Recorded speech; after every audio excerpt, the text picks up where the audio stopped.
times. So I've been to both 10 times. I'm a labs advisor. I'm a franchise owner of Cyberbacker Montana and founder of the Cash Hyde Foundation. And we just launched Hyde Coaching this year, which we're really excited about as well. I developed the class that I'm going to show you guys this morning through failing forward, growing our team. One of the biggest challenges I found growing a team was being able to get the information out of my head to the people that I was trying to leverage the tasks and the transactions to. And so what ended up happening was through not having the right systems in place, I lost really talented help that came to help me. And it was usually because I couldn't hold them accountable in a 30, 60, 90 period. And then we would take this journey together with bad habits. And then as more business started really coming in and we didn't have the right systems in place and command wasn't where it is today, it made it very challenging for us to keep everything in place. And so I lost agents, I lost transaction coordinators. And at the end of the day, even if it was over accountability, it was my fault if they had to leave our team because I was the leader and I had to take full responsibility that I was a bad leader at one point in the business. And I was so focused on production, I was so focused on my number one thing that I didn't acknowledge the number one thing of being a CEO of a business, which is leading the people with systems and being able to plug into the right pieces of leverage. And it was, I think, July of 2021, I was talking with my MAPS coach about our goals and what we were desiring to set out for. And he was like, gosh, Mike, you realize you need to hire 10 people to get to where you're trying to go. And you're having a hard time even finding a director of operations at this point. And when he told me I had to hire 10 people, like I almost vomited because I was like, man, like, I can't find like one good transaction coordinator or director of operations, let alone 10 people. Like this is going to be impossible is what it felt like. And he kind of let me just struggle forward for a little bit until it was my idea to listen to what he was talking about as far as the leverage to plug into. And so through that, we developed this class, Leverage with Systems. And it's a couple of things you're going to take away from this class today is one, we're going to give you our master spreadsheet to our opportunity tasks so that you don't have to start from scratch with your systems. And what's amazing about the spreadsheet is it'll be an editable form for everyone so that you guys can really grab what you already have as business owners and look at what we're doing and plug into command with. And you can say, okay, I want to change this, or I want to take this, or this doesn't apply here in St. George, Utah, or wherever you guys are online. And it's basically a template. And with this template, it's going to save you a lot of heartache and time of developing it on your own. And I want you guys to feel just confident and customizing it and doing whatever you want with this template. Two, we're going to show you how to plug it into KW Command opportunities so that you can actually automate your systems and make it easier for you to assign tasks to people that come on to leverage with you. And then three, we're going to give you an amazing option on how to actually leverage these tasks out affordably so you can make 2023 one of your most amazing seasons. Okay, that sound good? Perfect. Before we get started, I think what I've noticed doing these classes is that agents that have big whys usually are the ones that propel to the next level faster. And so real quick, who here has a big why? Anyone? Any big whys? Yeah, I would say. What's your big why? Well, I think I have two of them. I have like a short-term one and a long-term one. Okay. So short-term, I'm leaving another career right now who I think a lot of people think I'm crazy for doing real estate, but I think my short-term why is to go kick butt here and go make the same amount of money, if not more, my first year here than it took me 10 years to make that other career. Awesome. So that's like my first one. And then long-term, of course, family and I got 4 kids and all that stuff, right? But at the end of the day, it's about financial independence and freedom. And I got some things that I want to do as far as using this business to invest into other things to have passive income. So That's like my next 3 to 4 year goal. Awesome. So family's a great big why, Yeah. right? Sure. Anybody else have a big why they'd like to share? That's okay. How about you? Well, it's really similar, so I don't know what adds anything to the equation, but it is about family, because I started over at age 49. And so, and dug out of the hole, so for me, it's to get pay off my house and have that freedom and independence, to then use money to make a difference. So to me, it's about leaving a legacy, not only for my kids, but making a difference in my community. And a lot of those things, not everything, but a lot of it takes money to do so. Right. And I'd really like to do that. Now, what does Diana say? It's not about the money, it's about the good you can do with it, right? And so that's why at KW, we desire to grow big lives through growing big businesses, so we can leave big legacies and we can have an impact in our communities, our families. And so I'd like to share with you guys my big why, and I have a video we'll play real quick and then we'll get into the class. Does that sound good? All right, I'm gonna stop share real quick, Danny, because I don't think I clicked the sound, and I did that yesterday too. All right, here we go.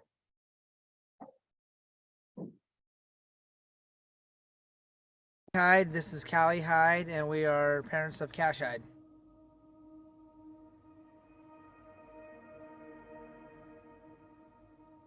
We started the Cash Hyde Foundation while fighting cancer with our son Cash, and it's grown throughout the years. We've been doing it for 8 years now, and we have the foundation to help families fighting cancer, continue Cash's legacy, and have a positive outlet for our loss of Cash, and continue helping families going through the hardships of fighting pediatric cancer.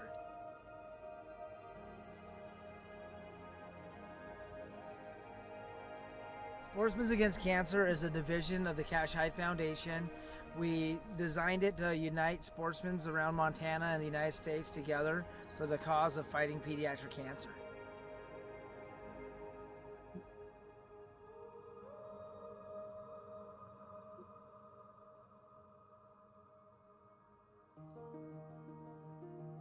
Sportsmen Against Cancer impacts everybody because cancer affects everybody. And so the way we look at Sportsmen Against Cancer is it's a way for us to reach out to families and directly help them that are going through the hardships of fighting cancer on a ground level. Each year our event has doubled in size, and we really look forward to every event that we put on and watching the support from our community show up, get behind our cause, and watch everyone have a good evening of just good food, good networking, and supporting families fighting cancer.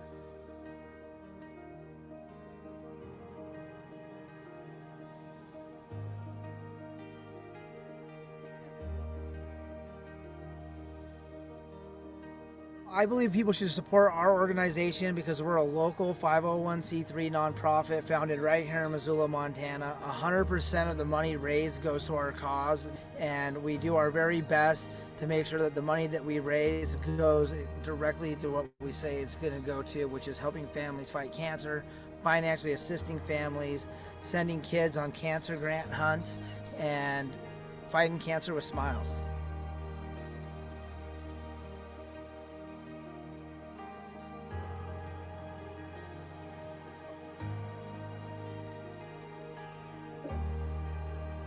I mean, really our big picture is to be able to help as many families as possible without having to limit our resources. And so as the foundation grows and our Sportsmen Against Cancer division grows, our hopes would be to help as many families as possible.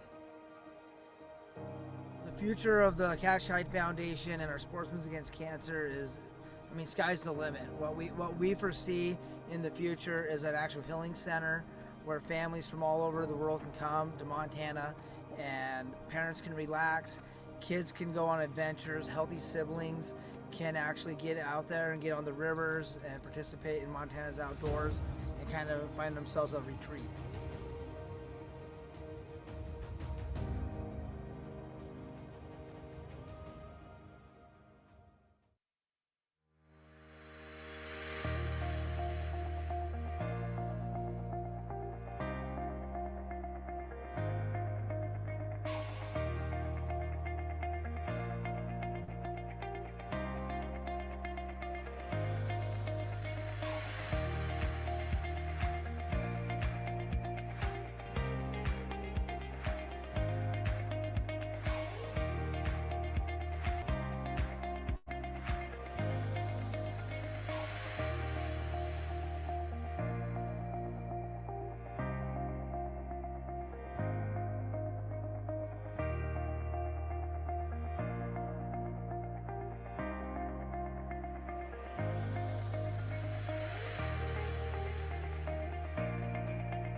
you choose cancer? My son Cash was diagnosed with pediatric peanut brain tumor when he was 19 months old in 2010. And we kind of went on a journey of fighting cancer with him. We actually fought cancer the first year in Salt Lake City at Primary Children's Hospital. We were there for 10 months and we lived out of our camp trailer in the alley in Salt Lake. And then he beat cancer that year. And then the following year it came back again and we went to California and we fought cancer with him down in Loma Linda. For about, we stayed at the Ronald McDonald House for about 4 months down there, came home, started getting back to a routine, and then his cancer came back again for the third time. And that's when, as a family, we ended up having to make a decision of basically getting him comfortable and helping him pass on. And so end of 2012, Cash passed away at home. And then shortly after that, we lost our house, we lost our cars. We basically lost everything, hit rock bottom, went down to gym bags. And it took a couple of years for us to adjust and go through that process. And then in 2015, I decided I was going to get my real estate license. My wife was a full-time nurse. And so I was staying with we have 2 little girls and our oldest son was, I think, 10 at the time. He was about 8 when Cash passed away. And so 2015, I was like, man, what do I want to do when I grow up? Because when we were for 2010 through 2000 and, basically 13, I couldn't have a job. We were traveling, fighting cancer as a family. And so I was out of the workforce for a large chunk of that time. My wife's job was amazing with her and allowed her to work when we were home. And so she had a job and I just focused on keeping the girls safe. And we were broke. We were so broke we couldn't even file for bankruptcy, right? Because that costs money. And so we were getting garnished and at one point we were living out of a pop-up camper. I mean, it was a hardship with just I guess an amazing lesson and experience like embedded into it. Through that journey of getting my license, I found KW. And when I joined KW, I had no idea of what an amazing brokerage and family I was coming into until I went to my first Bold. And when I went to my first Bold, we were at this position where I think in the Cash High Foundation account, we had about $1,000. And I was at this pivotal point in my life where I was actually contemplating shutting the foundation down because I didn't know how to actually move forward with it. And by going to Bold, I was able to have this vision of the Sportsmen Against Cancer banquet. And through that, we built out what you guys just seen in that video. Our first banquet was not that big. And in fact, that lodge that you just looked at, that was our first sponsor to our Sportsmen Against Cancer banquet. And it's just amazing how if you play all in, how things come together. And so in 2016, I launched this Sportsmen Against Cancer banquet, don't even have any money. And so my idea was I'll sell raffle tickets to prizes that we don't even have. And we'll just kind of go forward with it. And it all came together. And through that, Russ Kitt donated the first hunt. Through that hunt, we built a relationship. Russ asked me if I could sell that lodge for him. So I ended up getting my first I think it was $2.7 million listing through doing that relationship building process with Russ. The gentleman who purchased the lodge, Aaron Smith, he lives in Tennessee, and we have an amazing relationship with Aaron.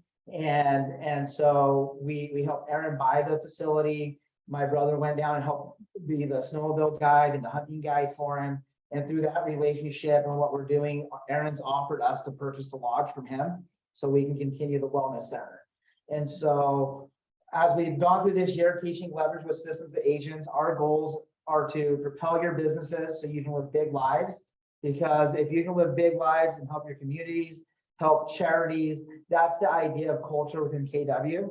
And so that's our overall goal today, is to help you all grab what you're doing with your businesses, streamline it, make it as easy as possible for you guys to grow your businesses, leverage out paths, and give your clients an amazing client experience. Does that sound good? Awesome. All right. Looks like Arnold Lopez wants to come in here. All right.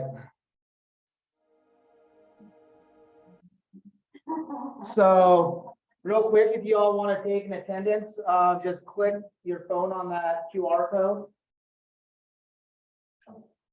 That way we know who the good students are that came to the class.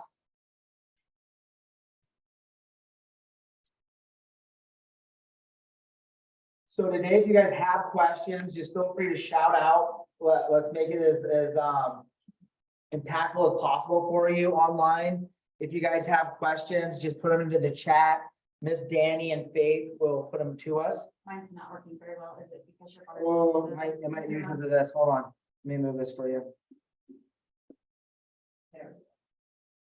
Oh, more fun. Thank you. Mucho better. So this class usually runs about 3 hours or so, give or take.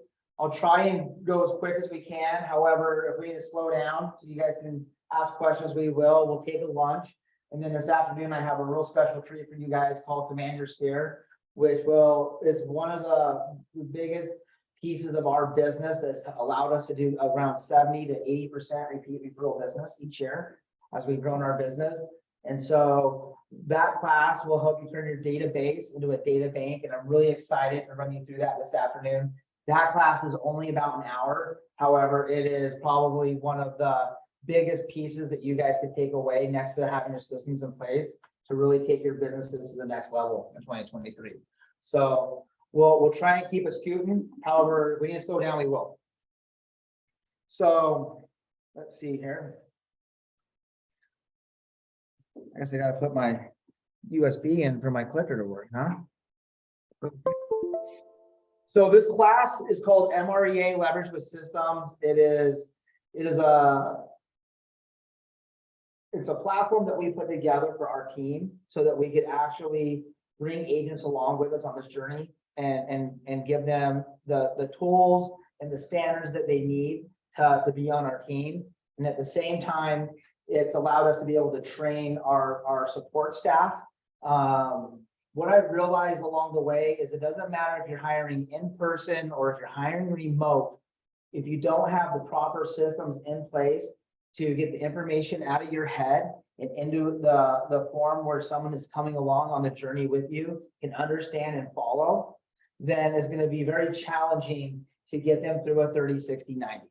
And what I found in my experience is you're an agent, you're doing all these duties, you're lead generating, lead following up, you're going on appointments, you're negotiating contracts, you're building a business. And at the same time as all that stuff takes place, you have to manage transactions, you have to be your own marketing team. You're doing a lot of different things as an independent agent.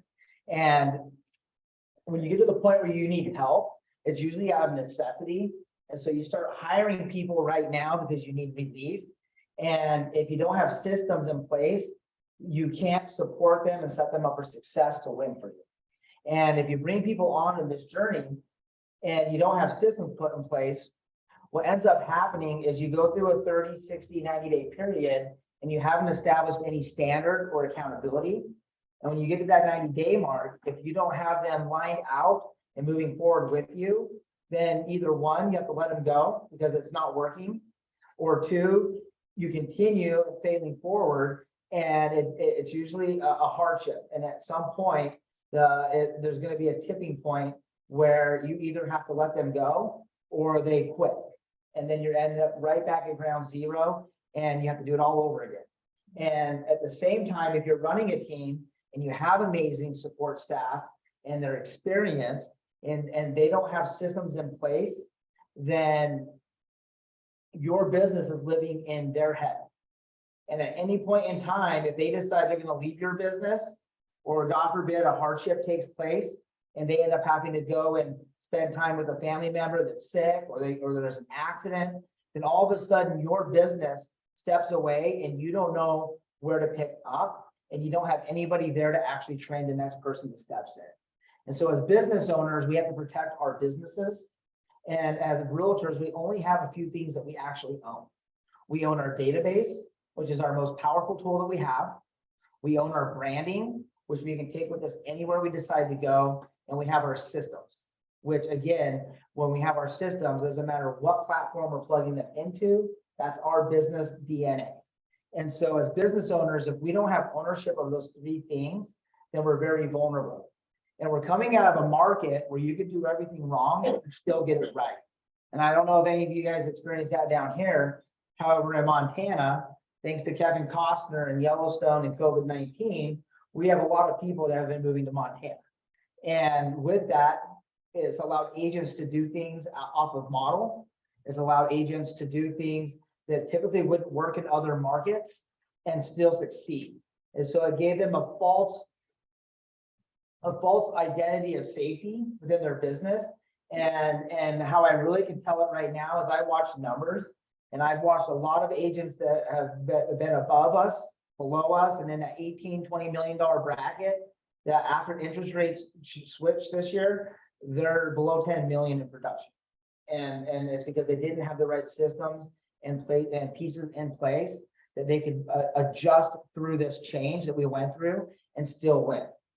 When I came into KW, I was a rookie agent out with a gym bag, and through it, I built my business off of cold calling, for sale by owners, expireds, door knocking, open houses, and I didn't have a database.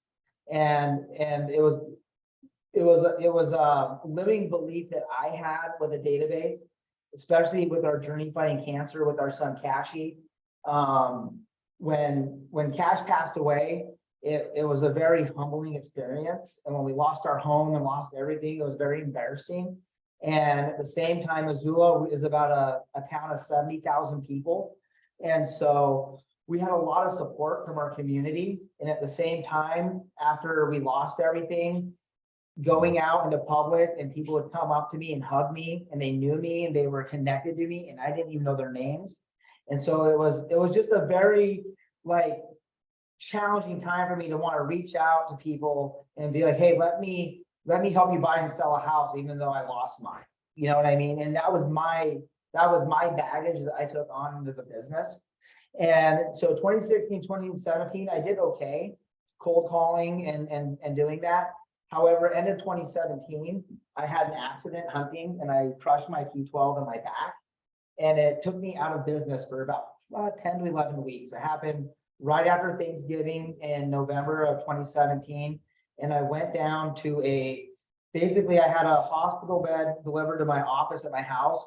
And I just lived on this bed for about 10 weeks with this back brace on, and I couldn't go on appointments or do anything. And so I started cold calling still from the bed with my headset on, and I couldn't go on the appointments. And that's when I realized the business that I had built was very unsustainable, and it wasn't, and I had no leverage in place to help me. I had my son collect all of my notebooks that I had in the truck, the house, and I had everything in just different notebooks everywhere. And I started going through and calling all my leads that I had, people I had conversations with. And what I found is everybody had bought and sold homes, not with me that year. And when I looked at all of the mismanaged leads that I was sitting on in 2017, I lost around 150,000 in GCI. And that year I only made about 65,000, which was still a good amount of money for me coming through the loss that we went through. However, when I had to accept the fact that I lost 150,000 just out of poor follow-up on leads, it was very hard for me to just comprehend that. So then I started going through database management and putting my database together and reaching out to my top 50, 100 people. And what I realized was about 6 or 7 of my close friends and family had bought and sold real estate in 2017, not using me as well. And that was my fault because I hadn't actually reached out to them and built that relationship, right? And so in 2017, I broke my back and I lost about $250,000 in GCI. And in 2018, I decided I was gonna actually take real estate seriously and start building a database and following systems and getting back on model. So I read the MREA again while I was down. And in 2018, we doubled our business moving forward, and we've doubled our business every year since. At the same time, in 2018, I became the MCTT for our market center, which allowed me access to a lot of technology. And a lot of the agents that were doing probably 10 million and above in our market center, they were too busy to slow down and learn these systems and the new technology. And I had the time. And so when I stepped in learning the technology and the systems, what happened is it allowed us to pass everyone up. And we've been running the top producing team at our market center for the last 3 years and counting, doing close to $30 million in production each year and roughly like $750,000 in GCI on our team. And we went platinum 2 years in a row. And I tried all of that to leaning into models and systems, going to bowls, going to family reunions and mega camps, and just getting around people that are thinking big. And what I found is people that think big, they have big whys, and they follow systems and models. And so today's class is all about systems and models and plugging into KW Command. So first question I have for you guys is, are checklists and tasks a system? What do you guys think? Yes. The yes, the 2 yeses, any no's, any maybes? I hope so. You hope so? Okay. The answer is yes. Tasks and to-do lists are systems. They're just a real raw system. The challenge with notebooks, sticky notes, to-do lists is that they're not in a platform that actually automate and remind you. Then that's where your first vulnerability comes in on follow-up, okay? And what I found in 2017 is my notebooks did not remind me to call the people that I had actually been talking to about buying and selling homes. And so notebooks and sticky notes are my worst enemy because it's my first spot where I'm going to drop the ball. And everybody's different. Everybody's minds work differently. Some people can run off of sticky notes. The challenge is when you start leveraging support, a sticky note is not scalable. A notebook's not scalable when you bring somebody else along for the journey. And there's no way of auditing and actually guaranteeing that the things that you're expecting to be done each day are actually completed. So this is just an example of a to-do list. Mine never looked this good. Mine were usually on sticky notes or notebooks, chicken scratched on there, and definitely weren't organized. However, this is definitely a to-do list that could potentially be somebody's day-to-day routine, right? So when we start talking about systems in real estate, we're truly talking about cultivate to close. And in today's class, we're really going to go deep into the under contract phase for buyers. However, the spreadsheet I'm going to give you is going to be set up and cultivate to close for both sellers and buyers. And I'm super excited for you guys to take that spreadsheet and really look at it and make it yours. Okay. So when we talk about leverage is about people, systems, and tools. It answers 3 important questions. Who is going to do it? How will they do it? And what will they do it with? And so when you leave today's class, you're going to have a real fine definition on all 3 of those items. And it's going to really help propel your business no matter what level of business you're in right now. So as of today, this is our team model that we're running. Okay. It's a level 5-1 model. I'm a Cyberbacker franchise owner. And through my journey with Cyberbacker, it has allowed us to leverage out a large chunk of our business affordably and scalable. And so I'm super excited to show that journey with you today and introduce you guys to our team here in a second. What you're going to notice here on this chart is this is me up here. I have an in-person executive assistant, and everything from here over is all done remotely through our Cyberbacker hub. Okay. The only in-person stuff we have going on in our business is over here in the buyer agent department. And we utilize KeyPlease for showing assistant scheduling and whatnot. And I'll go a little deeper with that at the end of the class today. However, what you're going to see in the next slide is going to be our flow chart to our spreadsheet. It's color coordinated so you can see who's doing what items. So in the spreadsheet, I'm gonna show you, you're gonna see an agent detail, you're gonna see a contact backer detail, you're gonna see a director of operations detail, you're gonna see a transaction coordinator detail, and you're gonna see our marketing backer detail. And those are their colors. And that's how we have the chart put together. If you're an independent agent and you don't have anybody on your team, on the team yet, those colors are your time blocks. Okay? And so how you have to think about it is our number one thing as realtors is lead generate, lead follow-up, go on appointments, negotiate contracts, practice and role play scripts and dialogue, and now build smart plans. Smart plans are automated communication, they're automated conversation starters. And so when we think about smart plans give us the ability to initiate conversation without doing anything because they're automated. And with the automated text feature that we have embedded into smart plans, we can communicate better with our clients and our friends and family than we've ever been able to do. And we can do it from our phones.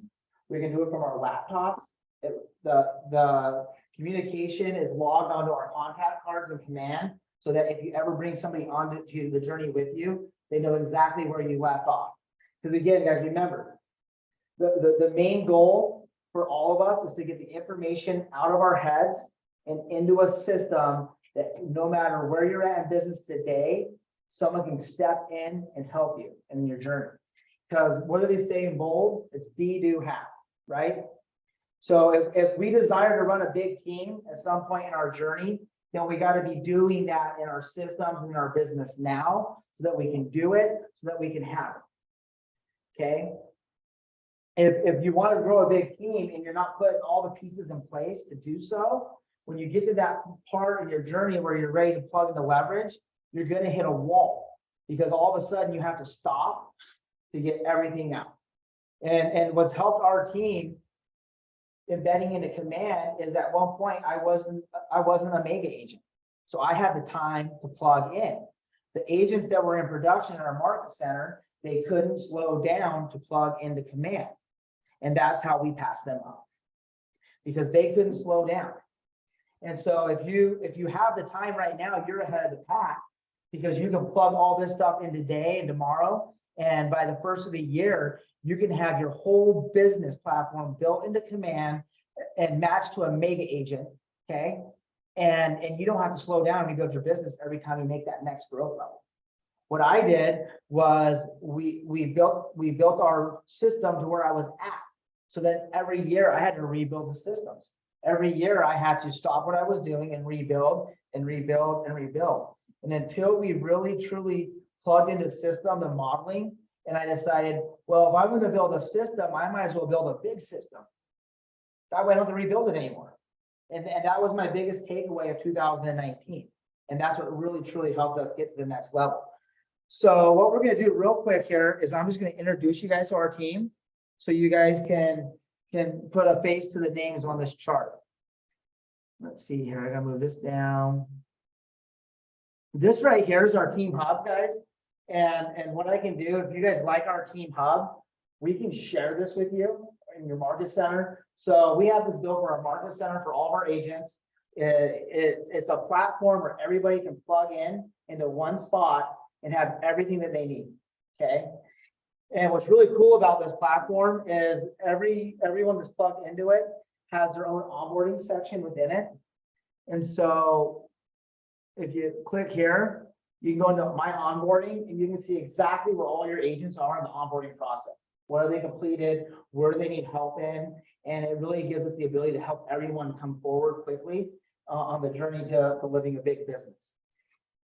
So in here it has everything from lead generation, all of our applets inside of command, all of our marketing, our coaching, our Google Sheets, showing time. I mean, it's just a one-stop shop to get things done so we can stay very productive. We run our whole team out of Google Meets at this point.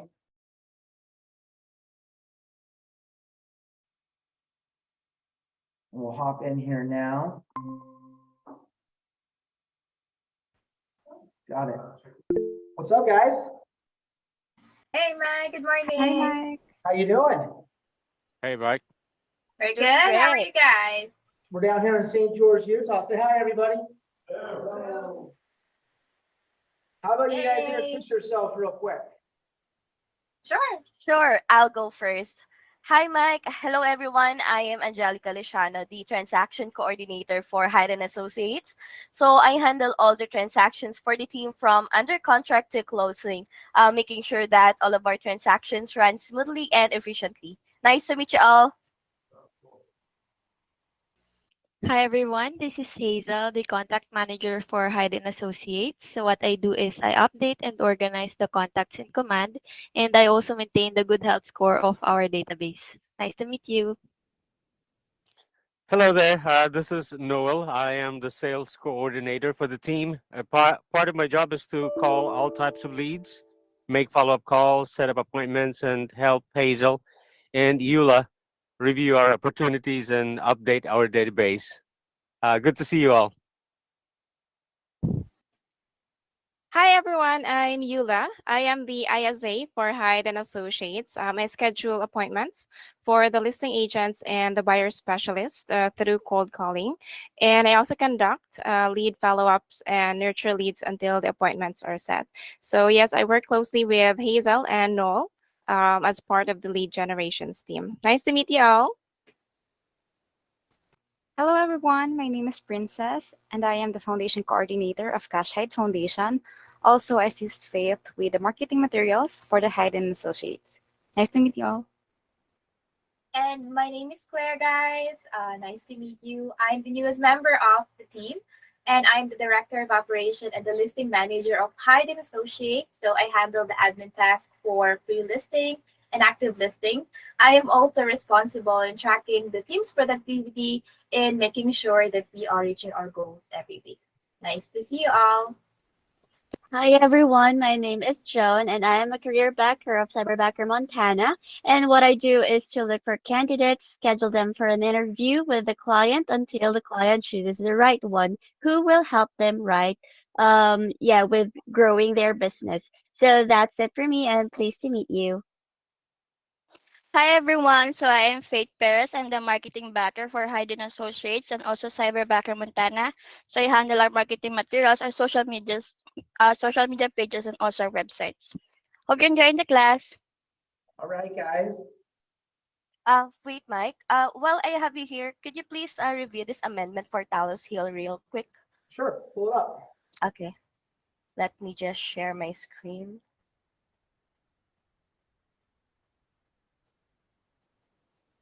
Can you see my screen? Now, yep, there it comes. Okay. And this is for Talus Hill. Yes. This is for lender's request. Okay, so line 31, we're doing dishwasher, refrigerator, range and wood stove. So you remove the safe and okay, perfect. Yep, that looks great. Go ahead and send that. Thank you. Okay, sending it now. Thank you, Mike. All right, have a good day. You too. Thanks. Bye-bye. Bye. So that's the power of leverage, guys. And I can do that from my Google Meet app on my phone. I can bring my team with me on listing appointments, buyer appointments, and it's truly how I vision the future of teams. When I got into real estate, my idea of a team was what I seen on a billboard. There was the rainmaker and he had all these people in blazers and business suits. And what I found was I couldn't realistically build that out in real time. One, I didn't have the budget. Two, I couldn't find the talent. And when I met Cyberbacker in 2021, it was by accident.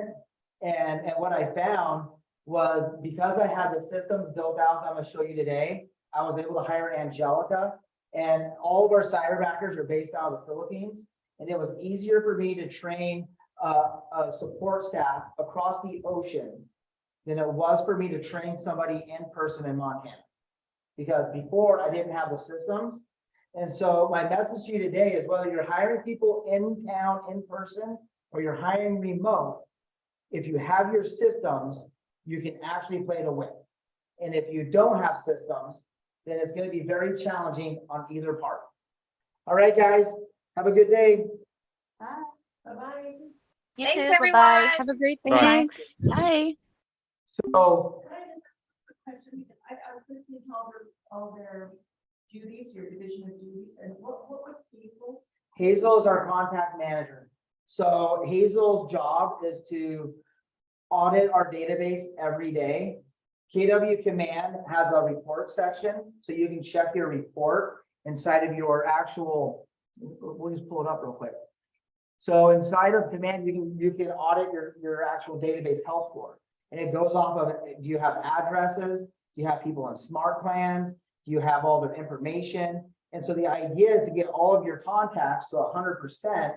That way, you know that you can mail postcards to them. You can reach out and talk to them. You have their Facebook link built into their profile. So before you make calls, you can click on their link and see where they're at in their life.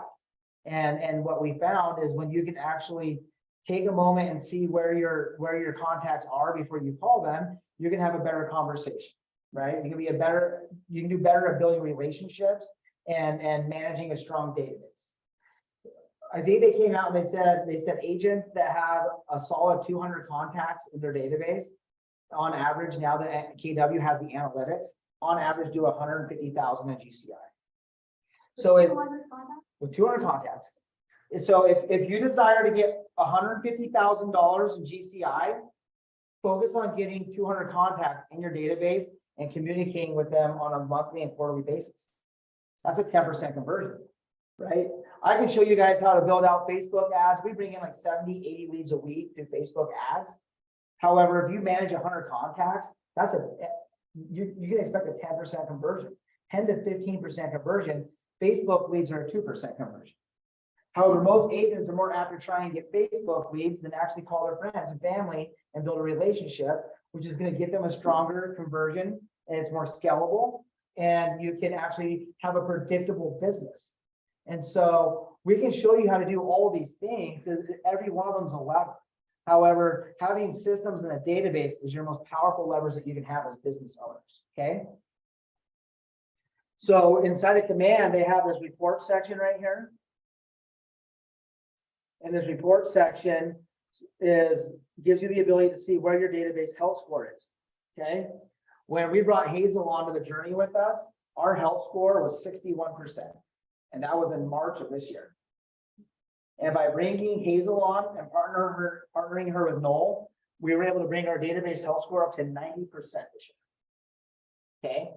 And that's because what I realized was especially like when we came back from family reunion and leadership camp this year, the big message, this is before interest rates went up, the message from KWRI leadership was, guys, things are changing.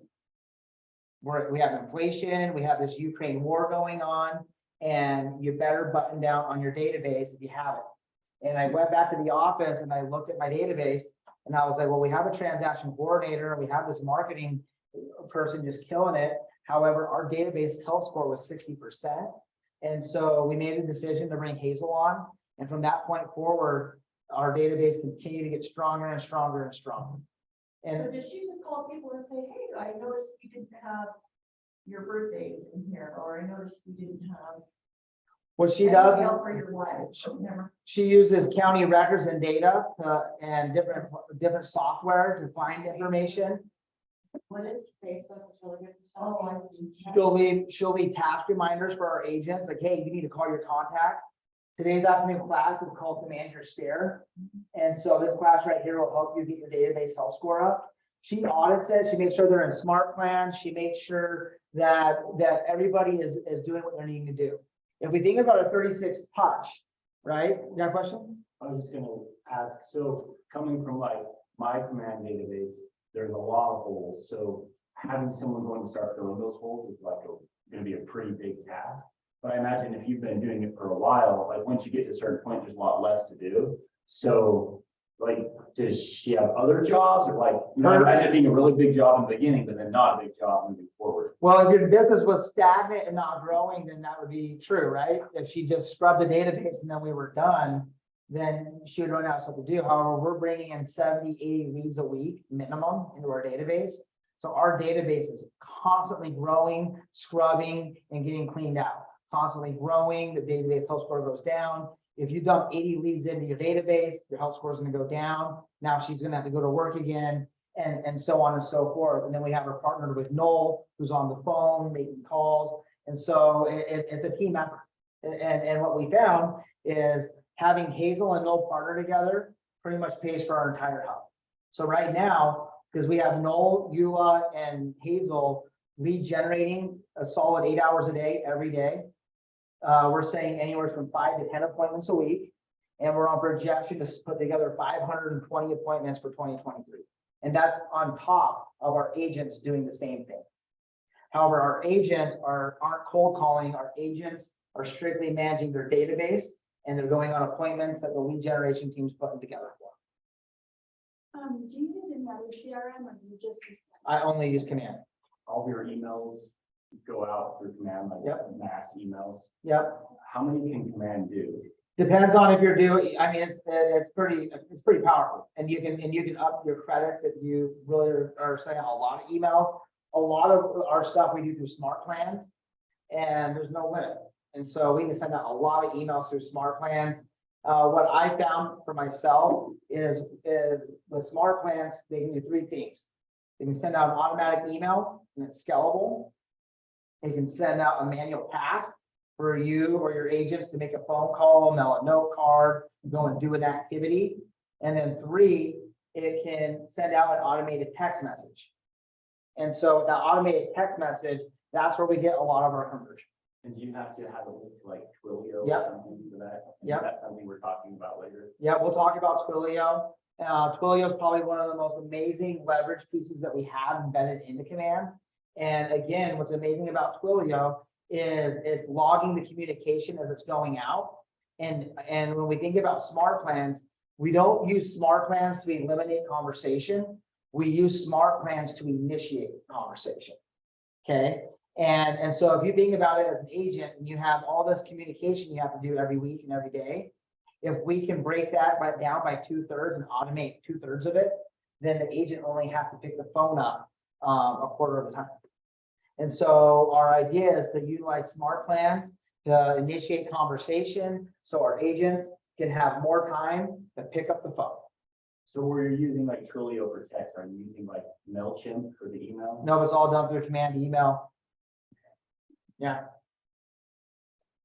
And so that's the health score, and that's the idea, is to have every agent that we get in contact with to look at their database and say, okay, what's my number one thing? Because if we're going into the winter, right, and everyone's slowing down, we're speeding up. Because we have all these things in place. And so our idea is to empower all of you to get your number one things done.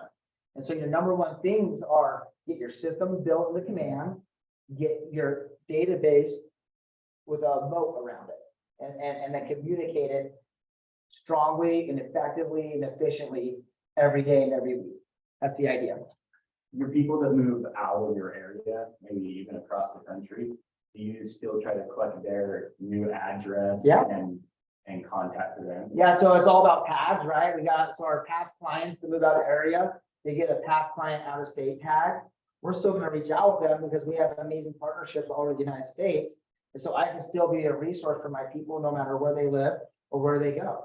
So now we're talking about a referral, like lever to your business. So then once you know where all your people are, then you can get into KW Command and you can look up through the referral network section, and now you can reach out to those agents in that area, and you can find your friends and family and past clients, the best agent for wherever they're at. And then you can stay in connection with them and continue living, a great life and building a strong business. Like, it's 2022 and we have the power of the internet, and we have the power of KW and all the connected agents. And so like, if you look at like why KW, it's culture, it's systems and models, it's technology, and it is the power of the referral network. And if you're not utilizing those 4 things, then it makes it really hard for you to get all the value that KW has to offer. However, KW has it set up for agents to win, and it's going to continue getting better and better and better. And we haven't even talked about the mobile app yet, which is probably one of our most powerful tools we have. So those out-of-state past clients, how often do you communicate with them, follow up with them? At least quarterly. And you can have them on a smart plan and just text them. How often do you actually call them, like, out of the blue? I would do a minimum of a quarterly call. So if you think about the DTD2, it runs on a 13-week cycle. And so that allows you to make 4 cycles each year, because there's 52 weeks in a year, which will give you 4 quarterly calls without even thinking about it. And then if you think about if you think about your database, you got your D2, right? Which is your gold mine. And then you got your past clients. And so our past clients are our most important thing, because our past clients are people that put their trust and confidence into us, and they've helped actually take care of our families by putting money in our bank accounts. And so we want to be able to reach out and love on our past clients as quickly and effectively as we can, because that's where that repeat referral business lives. Our database is referral business, right? They haven't actually spent, they haven't put their trust and confidence in us yet. However, everybody knows 5 people they're going to buy and sell real estate this year. So even if you only have 100 contacts that you love on strongly, effectively every month and every quarter, they all know 5 people that are going to buy or sell real estate in the next year. That gives you the ability to get in front of 500 transactions in the next 12 months, right? If you put all those pieces in place. And so a lot of us think we got to have 5,000 people in the database. No, you got to have a strong 100 and then build upon that strong 100 over time. And you're going to have a large business, and you're going to have a huge legacy to leave to your friends, your family, and anyone that comes along on the journey with you.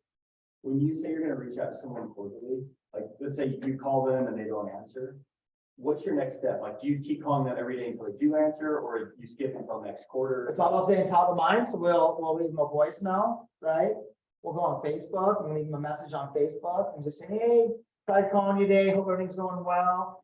Give me a call when you get a chance, right? Both those things. Yeah, if they didn't answer. we're touching them, because Facebook's paying attention too, right?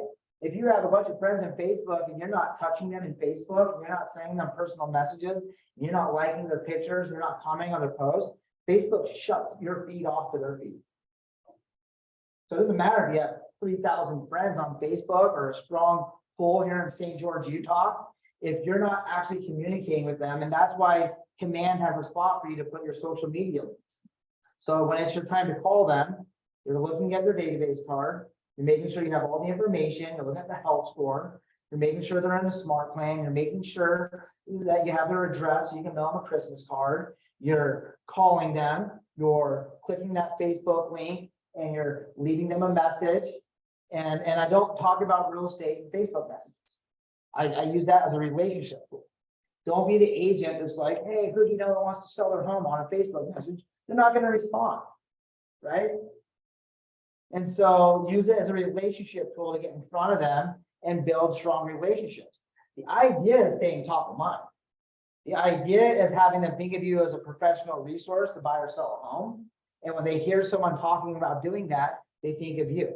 That's all our job is to stay top of mind. And it's never been easier, right?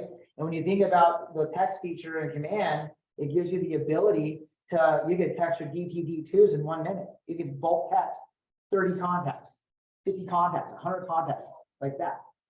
And just say, hey, how you doing? Like, imagine during COVID-19, if you're running Twilio and you could go in and text all of your database over the course of a week and just say, hey, how are you doing? Just want to check in on you and your family, make sure everything's, you guys are safe. Do you need anything? Question mark. Now you're the person that's reaching out, caring, and not the person, hey, who do you know? You know what I mean? There's a time and place to ask for business. And so, like what Ben Kinney says is, the agents that want to win, call. And if you want to lose, email. Right? Agents that always call about business are going to get ignored. Agents that call and check in, agents that call and invite to something awesome and amazing, or ask for business on that third time, are the ones that are going to be in a relationship with. And so it's just scaling it out. Are you gonna talk to us later about how often you call versus email versus text for past clients? Yeah, well, we have smart plans for all of it. And so again, you think of 36 touch, right? So when you look at Command, we have all these different levers to pull. We can start seeing, like, how can we have 36 touches? Ben Kinney says that we should be calling our database and past clients every month now. Every month, not quarterly. And so how do you scale that out? And that's where smart plans come in. so that you have more time, call and check in on your database. And then once you get through it, and that's what we're doing today afternoon class, you can really scale out that communication and just really start turning on the levers to propel your business. All right.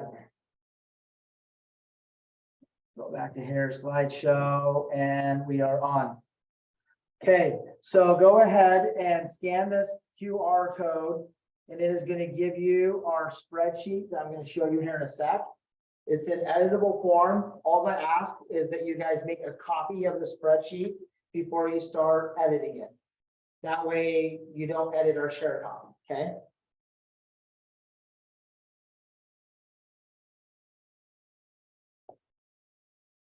Let's see if we have any questions online here.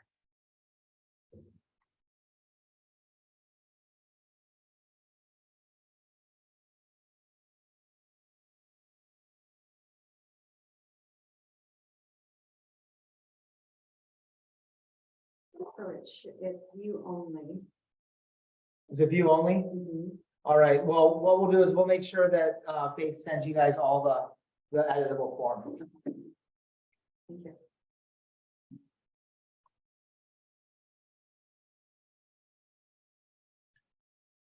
So this is our spreadsheet right here. What you're gonna notice is it starts in Cultivate, because that's where our opportunity pipeline starts, is in Cultivate. How many of you here today are actually utilizing the opportunity applet inside of Command? Are you using it just for compliance, or are you using it from Cultivate all the way to close? Just for compliance. Just for compliance, okay. Basically start any new transaction right there and then go to DocuSign and do everything in DocuSign. And then I really only go back to it just to input the compliance stuff. So what I'm gonna show you guys today is how to turn opportunity task applet into your automated systems for your business to grow off of, all the way from Cultivate to close, okay? So what you're gonna see here is in Cultivate, we have 4 yellow tasks, which are our agent tasks. We have 1 blue task for our contact backer, okay? Who knows, who can define the difference between a lead and an opportunity? All right, so a lead is somebody that we're having one-way communication with. We got their number either from a Facebook ad, a friend or family member gave us a referral, whatever the lead source, it doesn't really matter. It just means we have their contact information and they don't know who we are yet. And so we're sending them MOPRs. Does anybody here know what MOPR stands for? Stands for Make Offer for Immediate Response. Okay, so I think one of the ways that I've been able to grow my business is I'm always making offers, right? Free CMAs, buyer consults, market summary reviews, any type of MOPR to someone to come on and utilize this as a resource, okay? And so what happens is we're reaching out to these leads, and then at some point they raise their hand and they pick up the phone, they respond to the email, they respond to the text, and they say, yes, I'm looking to buy or sell a home in the next X amount of time. And that's all we need to start an opportunity, okay? Because I don't care if you're gonna buy or sell a home today or in the next 12 to 24 months. All I need to know is that's something that you're thinking about, and now you're an opportunity, and now I can double down on making MOPRs to you and following up and staying in front of them so that when they are ready, we're the agent that's top of mind and we're in front of them, okay? And so what you'll see is we start a new nurture opportunity. And so that's anybody that says they're looking to buy or sell a home in the next X amount of time, they're now a new nurture opportunity. So that our standard is our agents are gonna add all contact info, Facebook information, spouse, work, birthday tags, lead source, etc. We want that contact card to be solid. And that's our standard every time. And when I first started running a team, that was in my mind, and it wasn't a standard for our new agents. And so what I found was that we were having a bad conversion because the agents didn't know they needed to do that because I wasn't leading them properly. And so now that's just our established standard. So you'll see that all the way across the top line, this is our standard on if you're going to work on our team, and you're gonna, and we're gonna give you leads or opportunities, this is what we expect day one. And it doesn't matter if you're gonna buy a house today, in 6 months, or in 90 days, or even if they have bad credit, they're over here for credit repair. It's all the same duties. It's our standard. Then what you're gonna notice is we have agent to place buyer in a smart plan. So that smart plan is gonna communicate with that buyer no matter where they're at. What we know is that a level 3 buyer, in our definition is a buyer that's gonna buy a home in 6 to 12 months. They have a lease, something with jobs, kids don't get out of school till May, they're gonna buy, just not right now. A level 3 buyer does not want to be communicated with like a level 2 buyer. A level 2 buyer doesn't want to be communicated with like a level 3 buyer. Somebody with credit repair definitely doesn't want to be communicated with like a level 3 or level 2. And what you notice is there's not a level 1 in the cultivator arena. Because a level 1 buyer is someone who's going to buy a home in the next 0 to 60 days. So that would actually be an active buyer. And so if we hop down here to the active department, then we have level 1. A level 1 buyer does not want to be communicated with like a level 3 or a level 2. I saw you had like a buyer's guide and market summary. What kind of information do you include in those that you think is the most important to share? Well, we have a buyer's guide and we have a seller's guide. And I'm happy, I can just have him email everything over to Justin and he can share with you guys. And again, anything we have, you guys are more welcome to rip off, duplicate, make it your own. I encourage you to do it. A market summary, we take off the Flex, our MLS system. It's just a market summary. It's just value. We're just giving them information because our goal, if we're gonna be a resource for you, whether you're a level 1 or a level 3, our goal is to get you the information that you need so that when the time is right for you to start purchasing a home, you are knowledgeable of the market so that you can make the right financial decision when the time's come. I don't want to tell someone this is a good deal. I want them to agree and understand that it's a good deal, right? And so we're educating our clients along the way so that they understand where we're at, okay?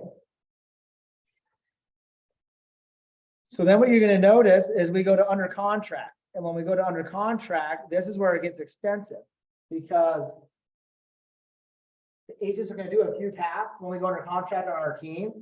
Our marketing department's going to kick in and going to market the win, either under contract, just sold, whatever that looks like.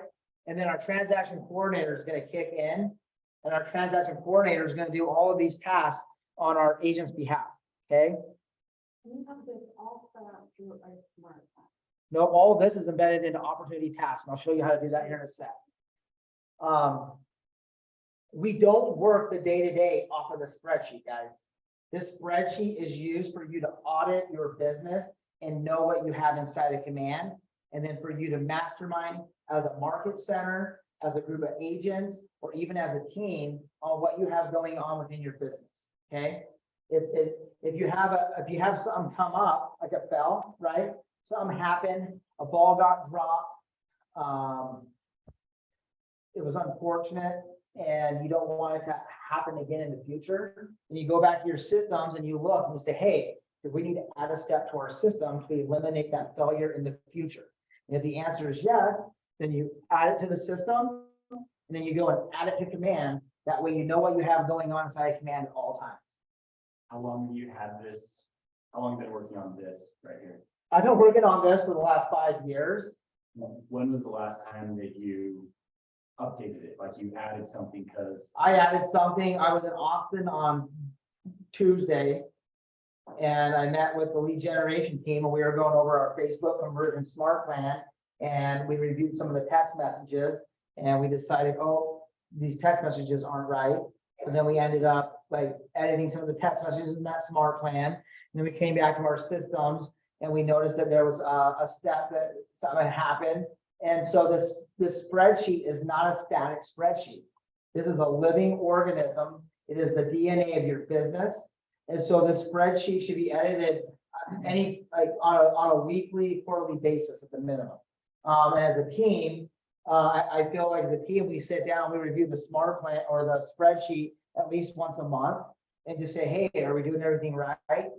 If I find an agent that's doing 70, 80% referral business, I sit down with my spreadsheet and I audit it with them and I see if, what are they doing in their experience?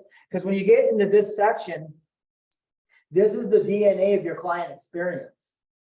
So if you desire to give an amazing client experience, this is where you do it at. And then command set up for you to embed this stuff in there. So it's automated and it's scalable. And you can look and see and make sure that your people that are with you are doing the tasks that you expect to be done on your client's behalf.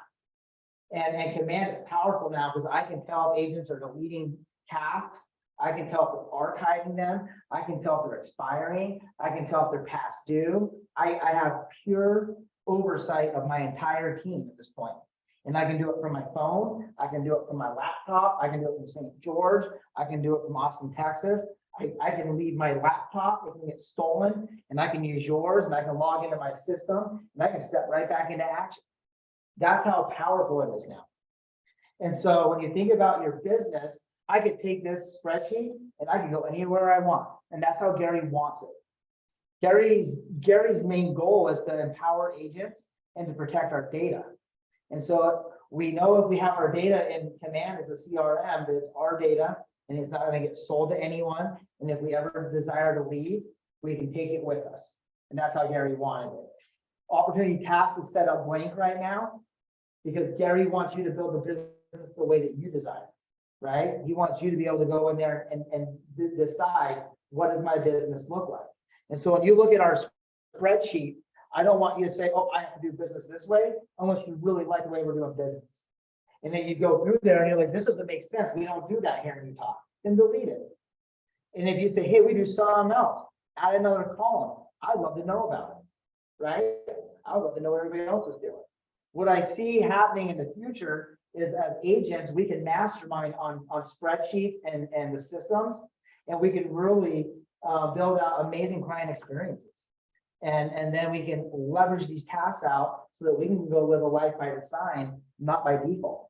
By me being able to do this, I was able to travel pretty much 2/3 of this year, take all of September off, and then hey, I had surgery on my leg. I was down for 6 weeks. Our business kept growing. And it empowered me to be able to come out and teach all of you without actually it costing my family or my business. And that's a life by design. So you have someone that goes out on the appointments, or do you go out on most of them? I still go on appointments when I'm in town and past clients, stuff like that. However, I've leveraged most of that out in our agents. When we met your team, that was basically your admin. That was our admin side of things. How many agents do you have on your listing side and how many do you have on the I have my wife, my brother, and Lisa Dugdale as our buyer's agents. Sky Pearl, who's our executive assistant, and my son, they're getting licensed right now. And then my brother is taking on most of my listing business at this point. And so he's doing buyers and listings.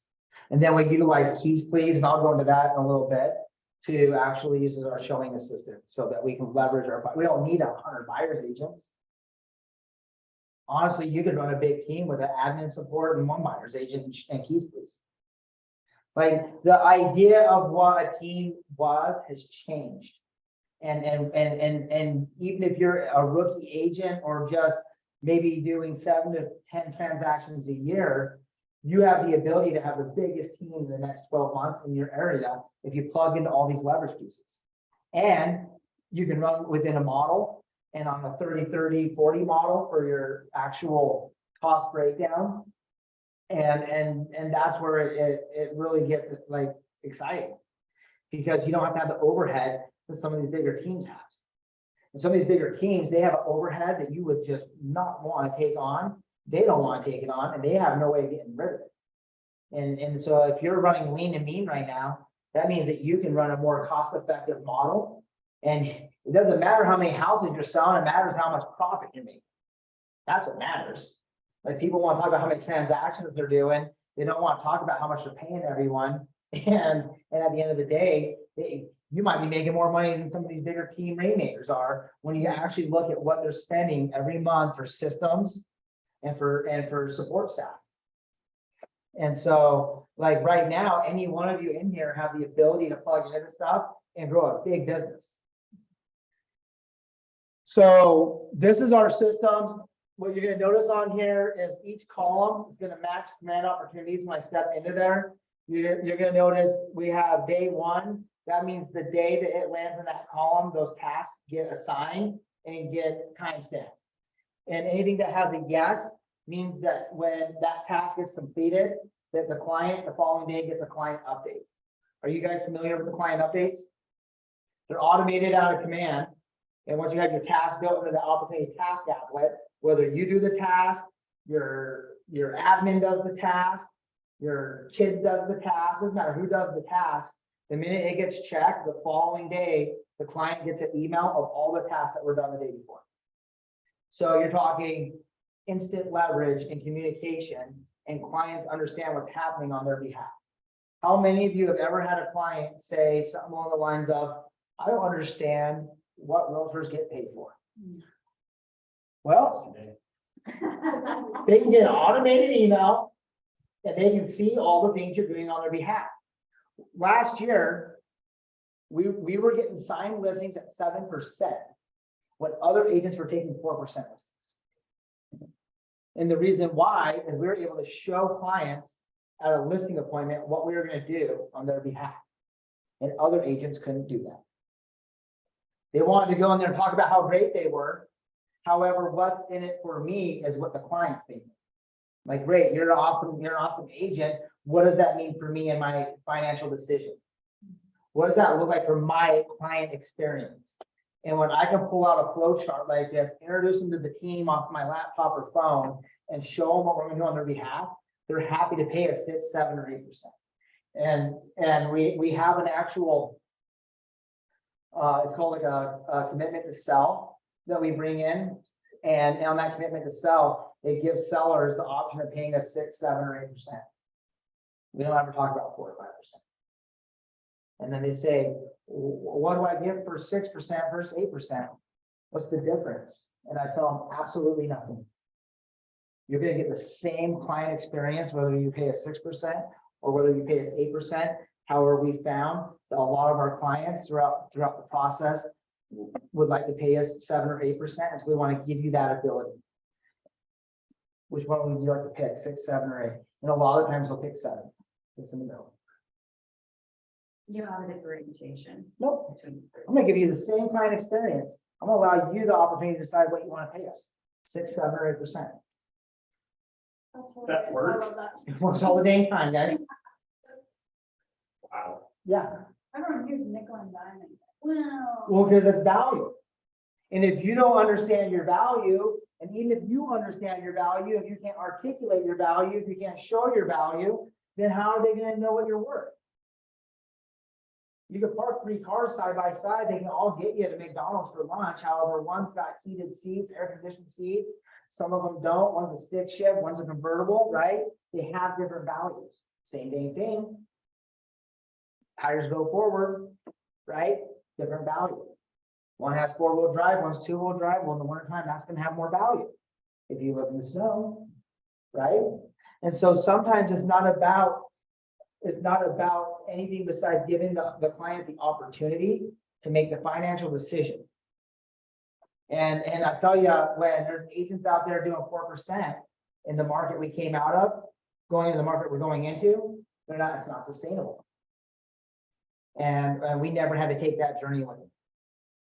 And because we articulate our value and we have systems and models and it's a value exchange. So once you have your spreadsheet edited, audited your business level, the next step is getting it built into command. Okay. So what we're going to do, we're going to chat here. All right, here we go, boom. All right. So when you log into Opportunity Applet in Command, it's this handshaking applet on the left-hand side, and it brings you into the pipeline.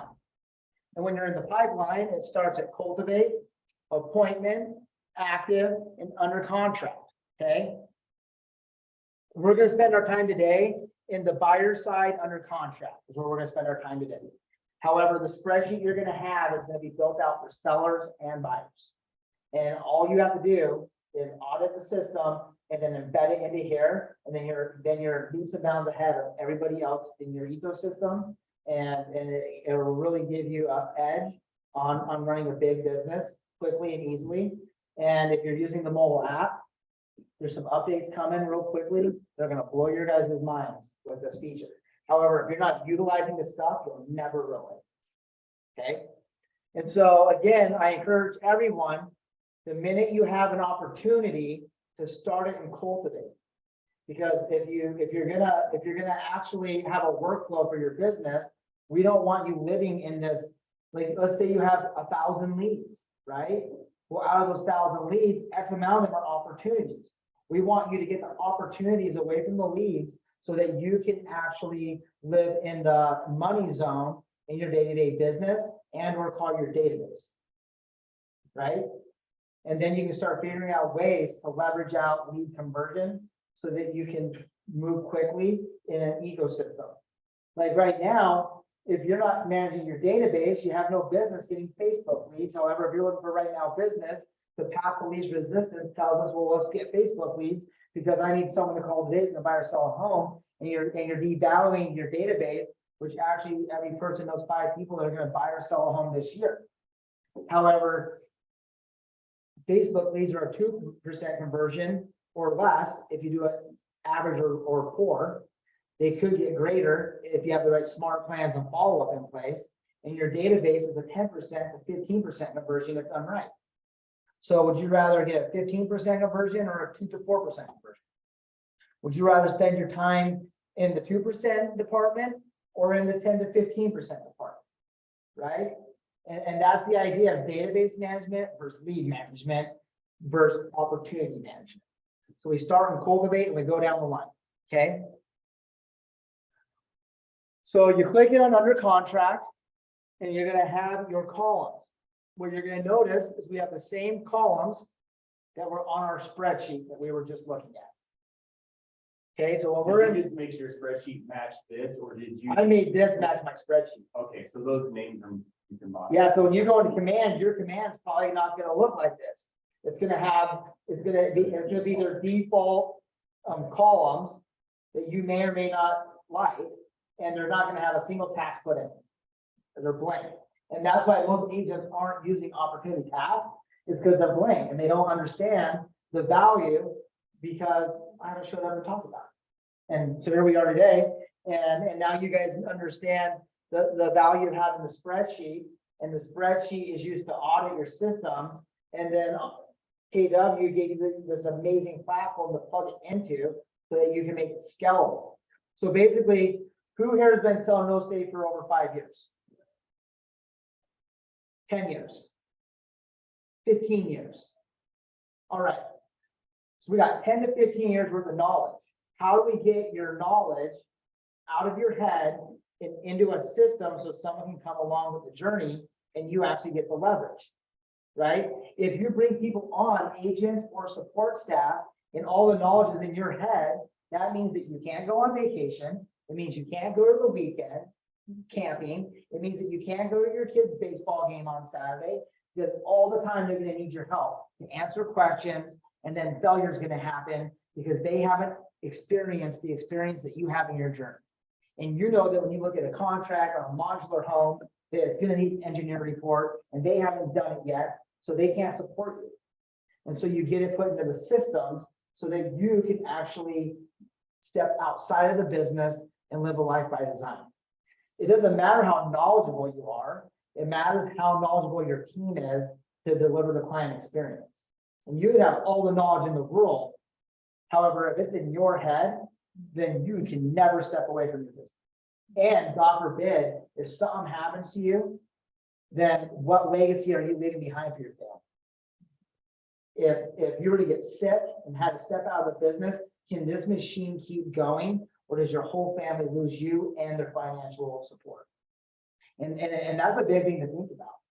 Like when I broke my back in 2017, I almost paralyzed myself or killed myself. And I left my family 7 notebooks with 150,000 of lost revenue for them and no way to continue on.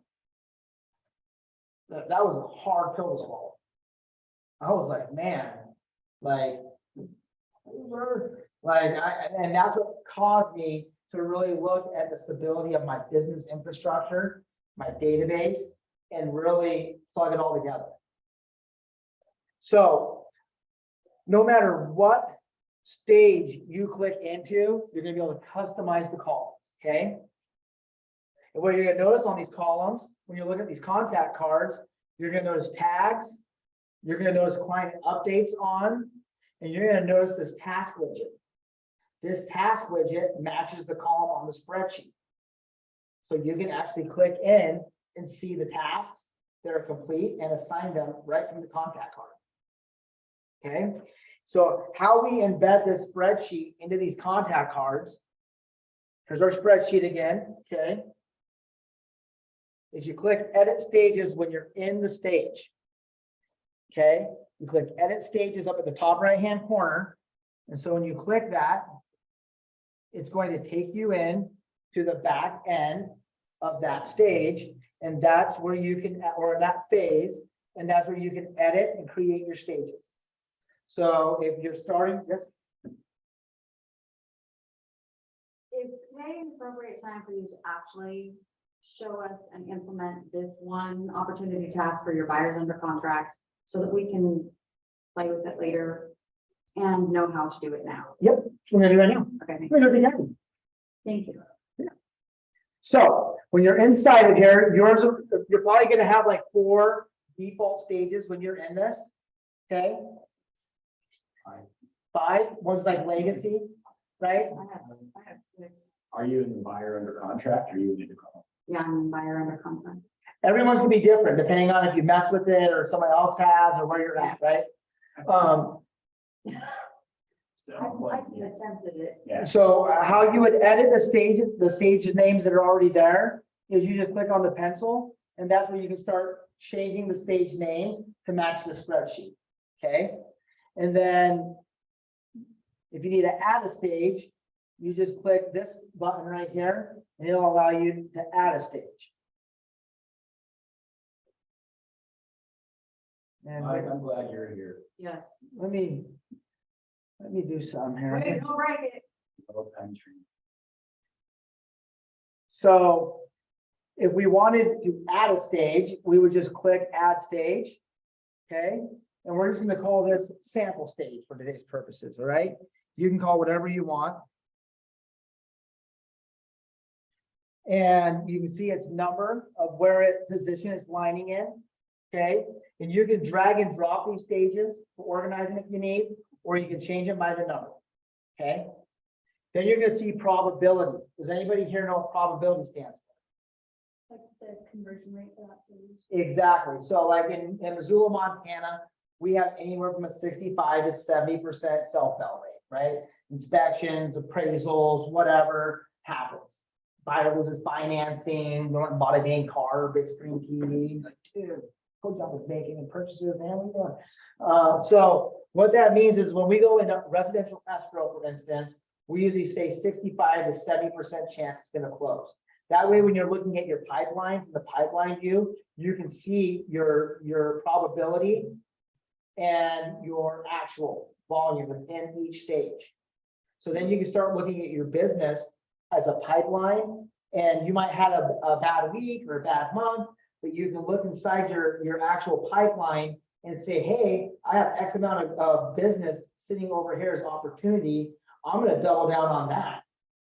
I'm gonna go spend my time over here talking to these guys that are level 2s, because these level 2s are gonna be my level 1s in the first quarter of 2023. So I better stay in front of them. I better send them a Christmas card. I better show up. I better check in. Because if we're forgetting about our pipeline opportunity and going back and look for Facebook leads, then we're not serving ourselves very well. Because we're going back to 2% conversion versus 65% conversion, right? Or 70%. And it really gives you the idea to look at your business from a CEO standpoint and understand what we're doing and where we're going with this business, okay? So we'll just give this one right here we'll just say 65%. And then you see this tab right here where it says add item. You click add item. We'll move this back down over here. We go back to our spreadsheet. We right-hand click, we push copy, and we push paste. And save. That's the first one under contract. Yep, that's the first one under contract. Now it's agent to walk opportunity through all stages and activate, task, and assign them. If you're an independent agent, there's no one to assign it to because it's you. You're doing everything, right?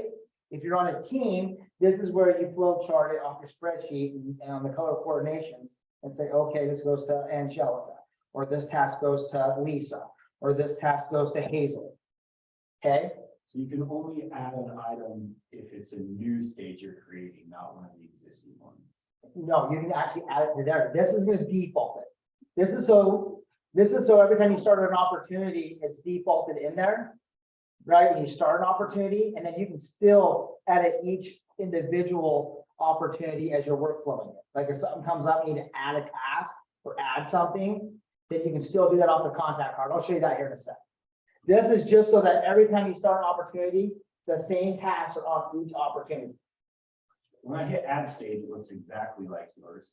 But if I go to one of the default stages, it doesn't. Because that's an opportunity you've already made.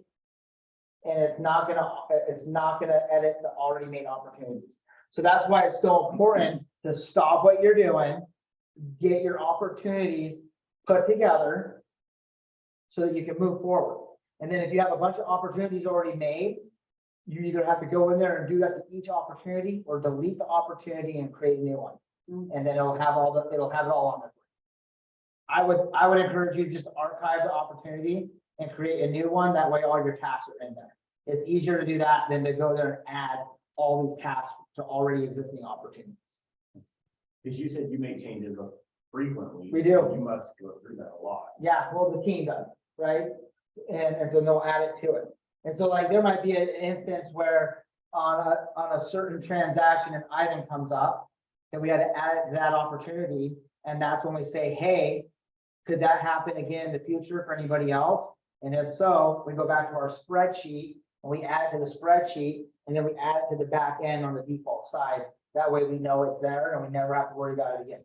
And then you delete all of your current No. opportunities. No, in that case, it would be that one, right? And then she would go in, it's like one thing, and she'd go and get it in. And that's why it's so important to constantly audit your system and get this done now. Like we slow played this and that was a hardship for us because we were so busy. We didn't build the spreadsheet out and we were just putting tasks into command. And then I had no way of auditing it. And all of our opportunities were different because they didn't auto populate. And then even though we knew that this failure happened, we couldn't get in front of it because we didn't build the system out so that we could audit the system on a weekly, monthly, quarterly basis. As a CEO of your business, this is your DNA. And so if there's one thing that you could do to empower you for next season, it would be get this done. When we actually help agents, but after the spreadsheet's edited, it takes 2 hours to copy and paste all these transactions or steps into opportunity task for both seller and buyer. This isn't a 3-week process. The hardest part you guys have to do is to look at the spreadsheet and figure out what works for your business and what doesn't, get it cleaned up and then get it in here. This isn't something that should take you a whole lot of time.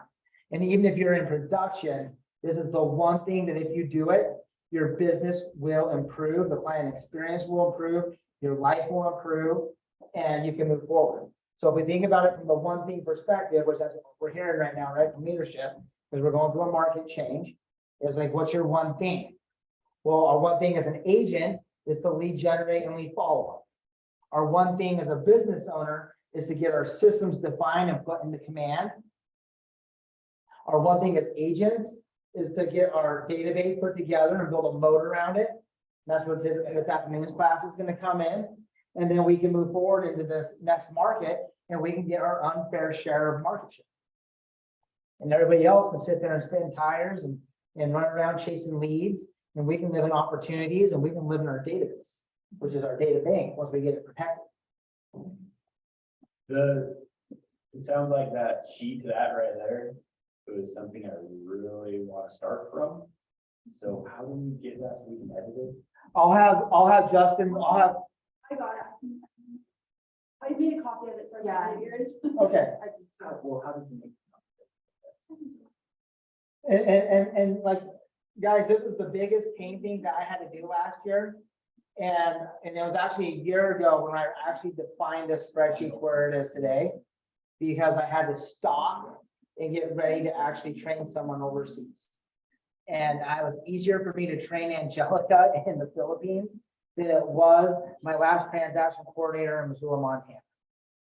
And with Google Meet, it's easier for me to communicate with them than it was for me to communicate with my staff remotely in Missoula, Montana. They're there all day long, 8 hours a day, 5 days a week. That wasn't a show they put on. That is every time I log in. On Fridays, we do wins and talk about our wins.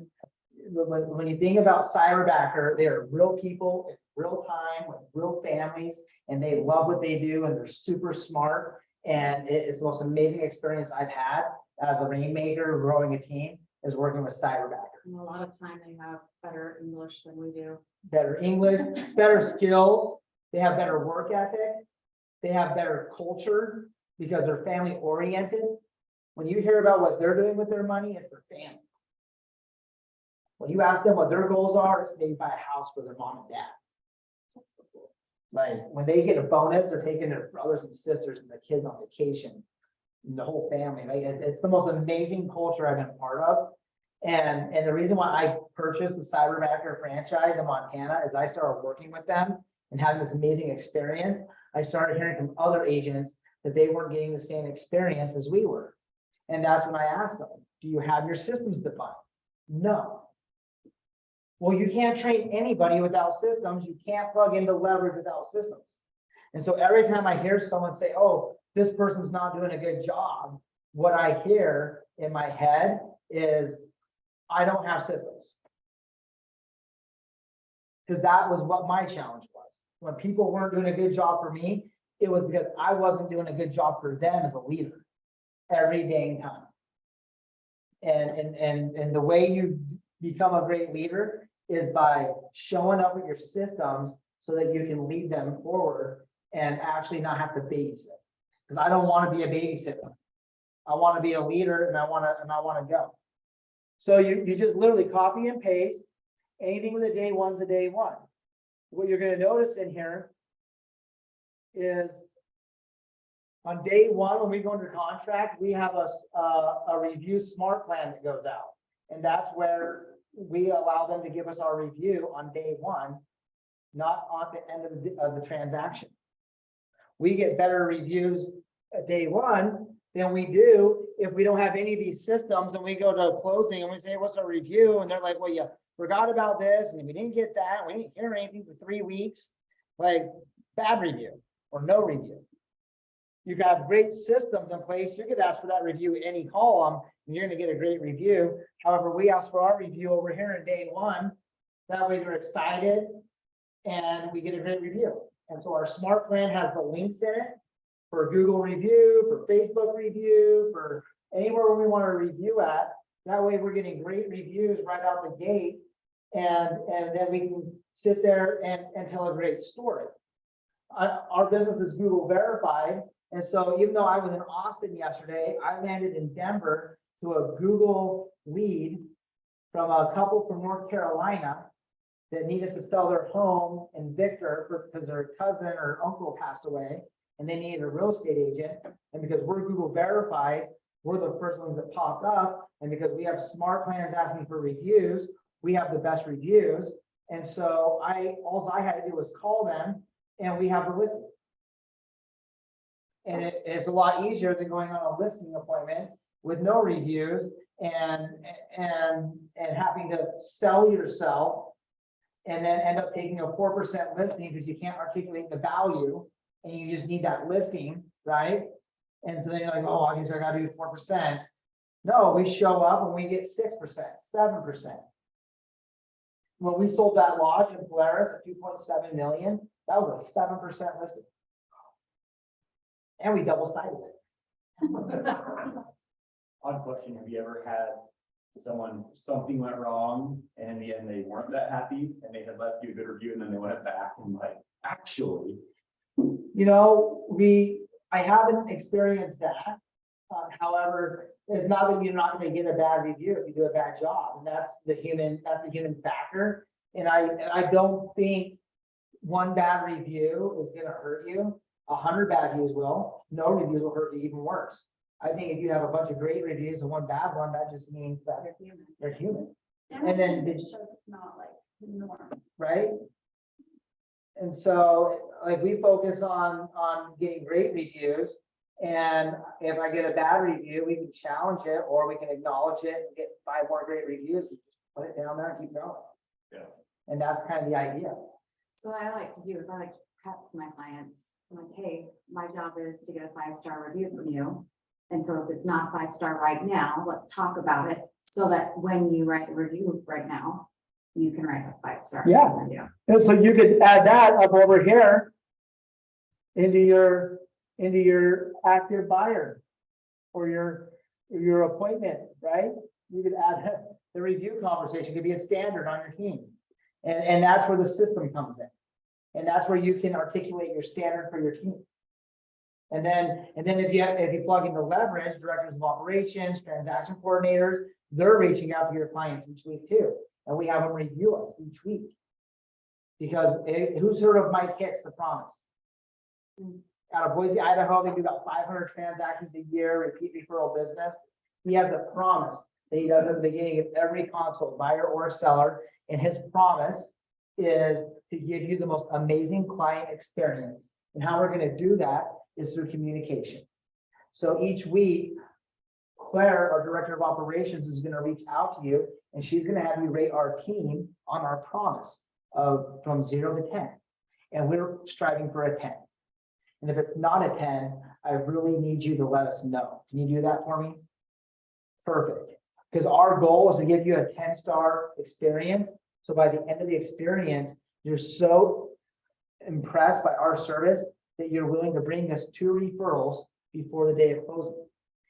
When we complete our promise to you, are you good on completing your promise to us and bringing us 2 referrals? Awesome. That's how a director of operations or a transaction coordinator can pay for themselves. Because imagine if you could get 2 referrals on every transaction you did this year. That could triple your business. And so when we start thinking about the experience is what we're selling. And that experience is what's going to propel your business into repeat referral business. If you're not asking for the review, and if you're not asking for the referral, then you're not going to get them. And if you're not delivering the experience, you're probably not going to ask for either one because you know you don't deserve it. When you can deliver the experience, it's pretty easy to ask for the referral and for the review. When you get to the day of closing and things happen, whether it's your fault, your staff's fault, your agent's fault, or even the cross agent's fault, as a professional, you have to own that failure. Your client doesn't care who dropped the ball got dropped. And so as a business owner, we have to take ownership of all failures because that's what professional business owners do. We don't pass the blame, we don't pass the buck. We add to the system and move forward. All right, guys, any questions on adding these tasks to the applet? All right, so once we're in the edit stage that we were in, we add all our tasks, we save it. It has 1 to 800,000 tasks in there. Then once we put someone under contract, it automatically starts, or what do we have to do to hit the You have start? to activate them right now. So I'm gonna show you how to do that right now.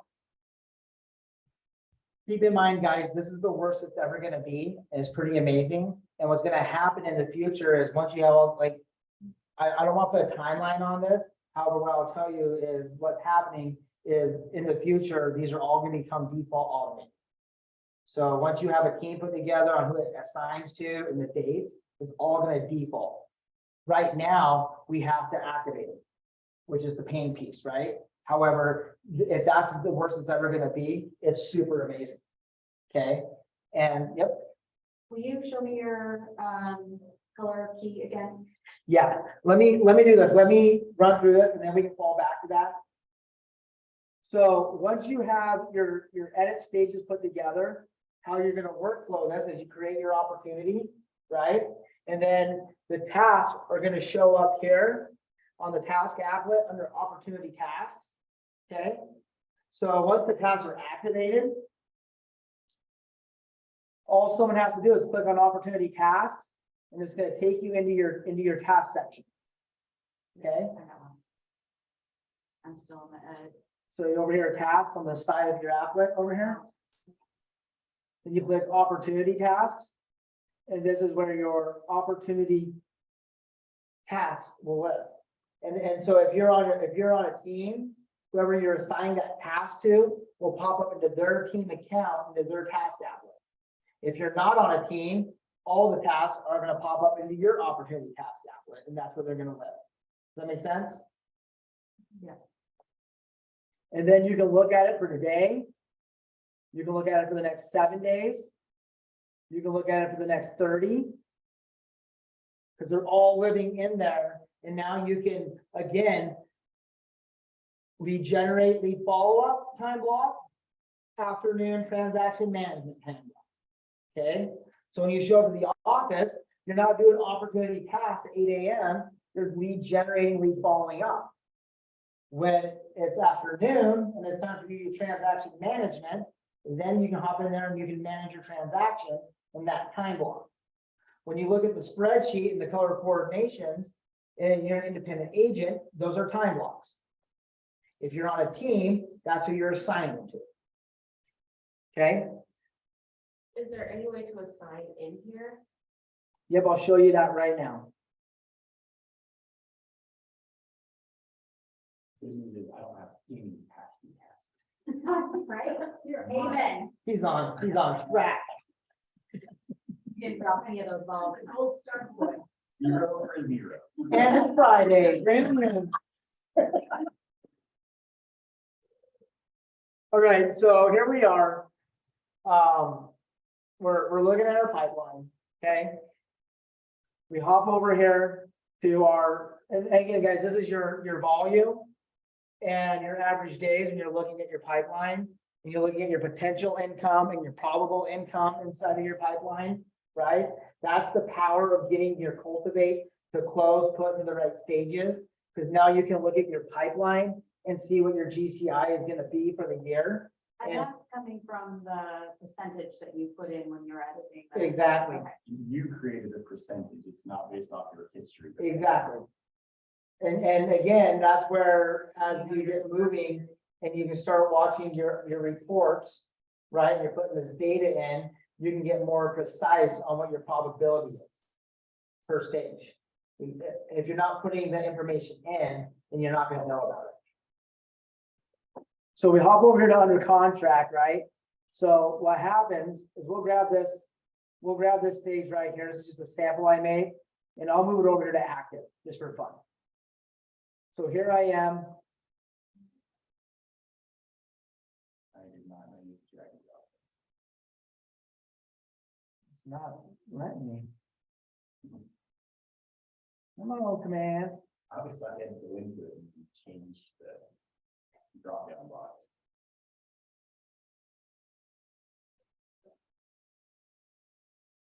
I don't know what's going on here. I think it. All right, here we are. So here we are in we'll pretend we're in we'll pretend in today's little breakdown right here that this would be over here in the negotiations bin, okay? I have it in the legacy bin right now. So I go under contract. So what I would do is I would grab it and move it to under contract. Then I click it under contract. And now here I am in under contract and residential escrow. So now what do I need to do? I need to click on the task applet and I need to set the task for that applet. And I don't know what is, If you don't know how, we can find out. something's going on here. This is weird today. Something's going on. Let's push refresh.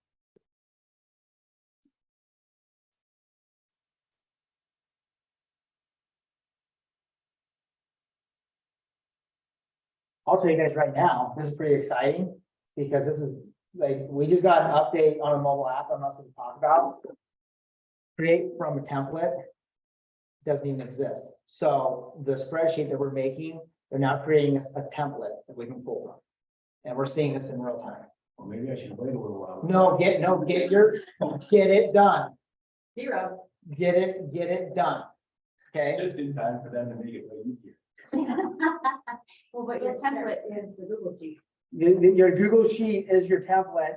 So now that you're getting it done, it's super amazing. What we'll do is we'll hop down here to this one that's built out. And now you can see your tasks. Okay, it should be done. And you guys might not have the same, I have a different backend command than you guys do. So you guys, when you build yours out, will default to this right now. This is a new update that just happened yesterday at noon. Like, this is crazy cool. Super exciting, honestly. So how you assign is you click the assign tab.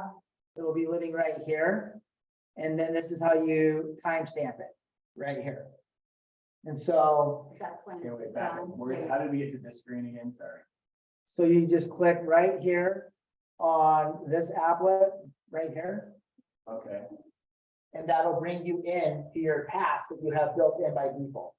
All right. And again, mine's different because they gave me an update that no one's supposed to really know about. However, we all know about it now. So what he's seeing that we're not is they already have the name assigned, but when you hover over that task, it gives you an option to assign and set a date. Yep. Okay. And that's how you assign and date stamp your tasks. The next thing you're gonna notice on here, guys, is it says client update on or client update off. Okay, so you can tell this client update is off.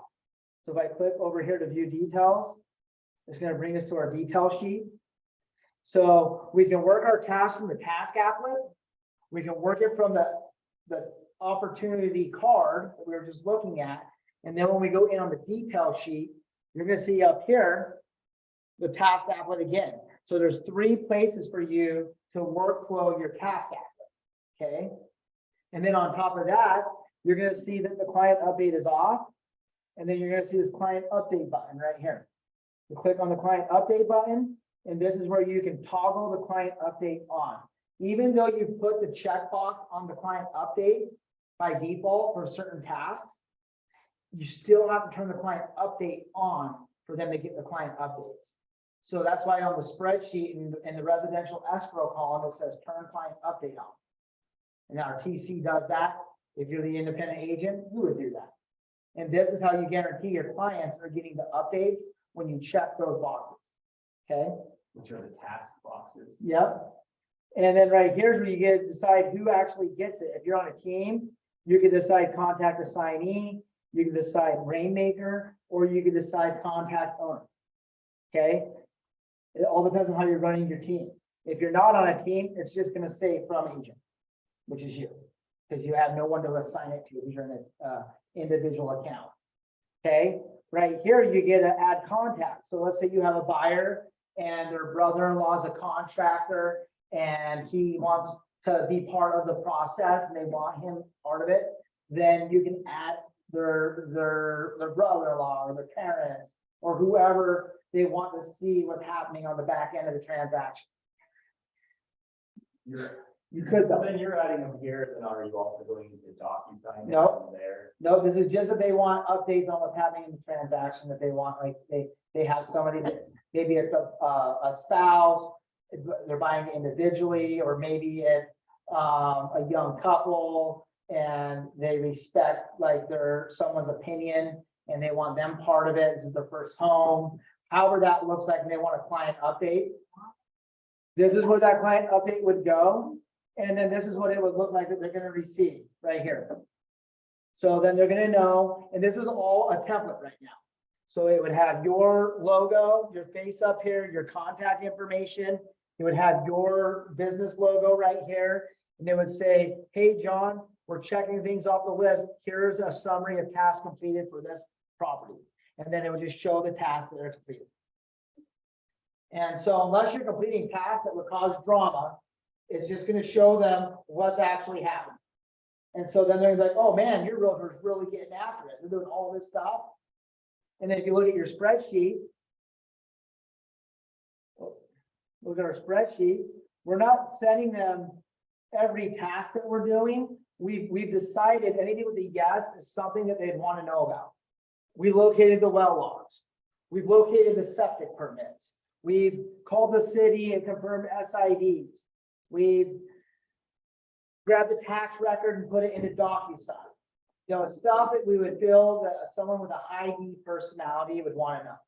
Not somebody that's super like analytical, just somebody that's a high D, right? And so what this eliminates is annoying clients sending them, oh, we did all this stuff. Like they want to know like what's relevant, right? And at the same time, you could go in there and you could send them all of those if you wanted to off of the task list. So while we're sitting right here,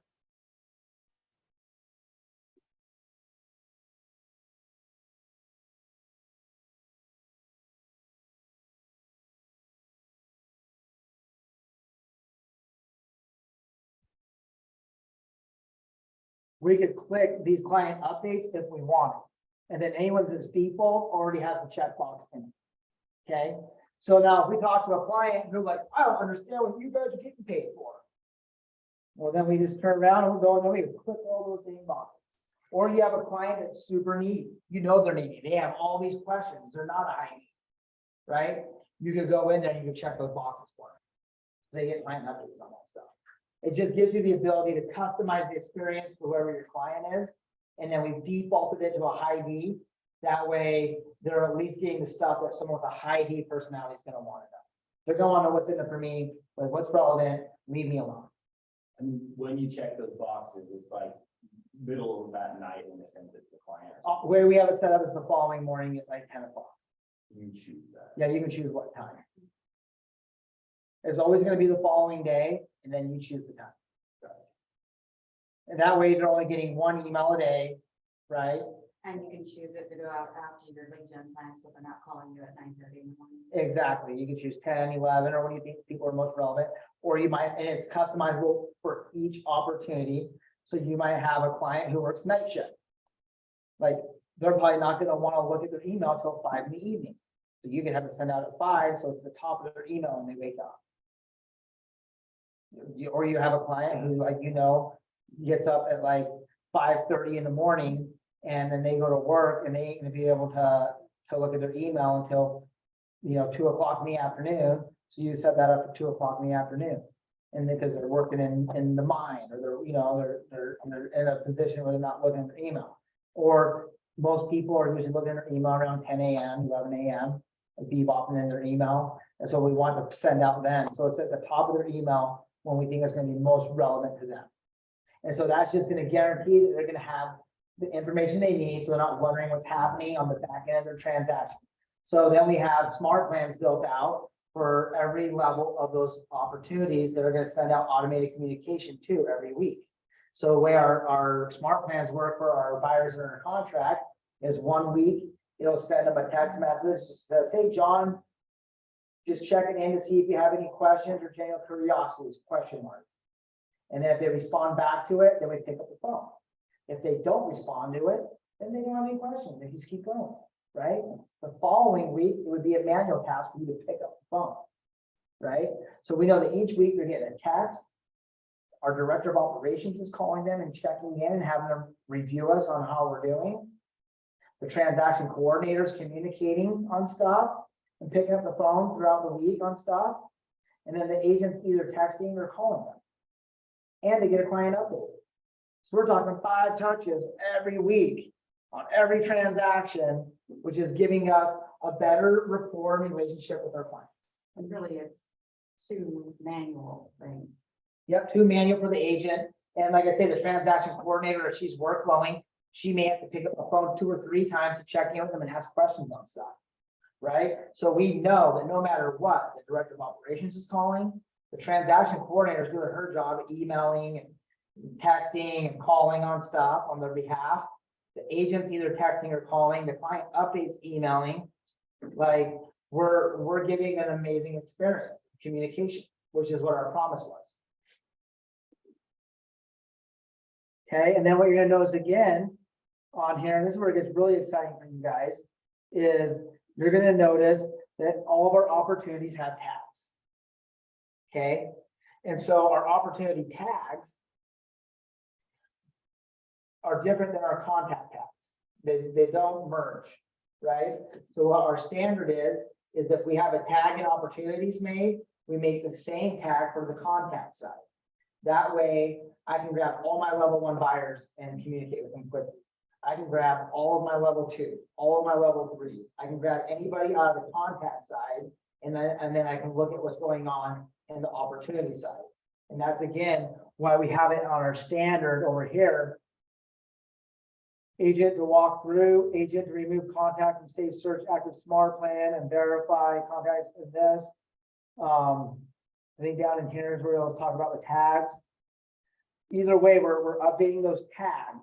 That way it matches whatever stage you're in the opportunity. And how you would do that, I think what I need to do real quick is, because I skipped the slide. We already talked about client updates. Now we're to the tag section. So how we would do that, okay, is when you're over here in your settings in command.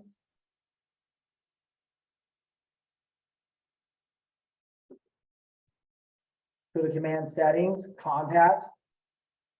You got your contact tags.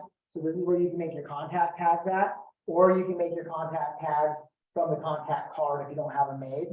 Okay. Opportunity tags under opportunity settings. So you have 2 different spots to create tags from. And so our rule is if we have it in opportunities, we have it in the contact side, and as we're working a transaction, we're making sure it has the proper tag so that we can workflow it the right way. Once you have that done, the power behind it is you can come over here to your filters.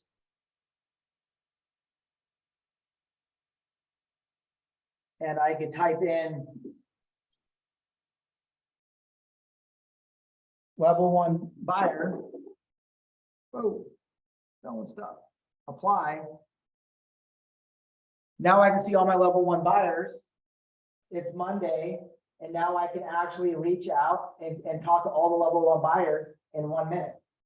Okay, because what we do is we use Loom on a Monday, and with Loom, you can either record yourself or your screen. And so what we'll do on a Monday morning is we'll go into Loom and we'll open up Flex MLS and grab the hot sheet and all the households that I just listed in the last 24 hours. And I will screen record the hot sheet on Loom. And I'll be like, hey guys, it's Mikey Hyde. I just wanted to show you all the properties that went on the market over the weekend. And I'll quickly, in under 60 seconds, just review the hot sheet. Okay, looks like we got 15 homes on the market over the weekend. Boom, boom, boom, boom, boom, boom, boom. Let me know if you have any questions or if we need to get you scheduled on any showings. Have a great day. It's a generic video, take 1 minute to make. I'll grab that link. I'll come over here to our level 1 buyers. I'll click that box, put it both.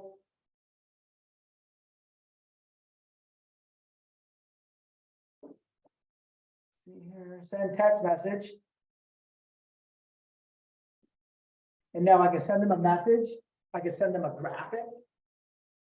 And I can say, hey, check out the houses that just listed this week. Paste that Loom link in right there. And I can send it out. And it goes out to all of our, what is it?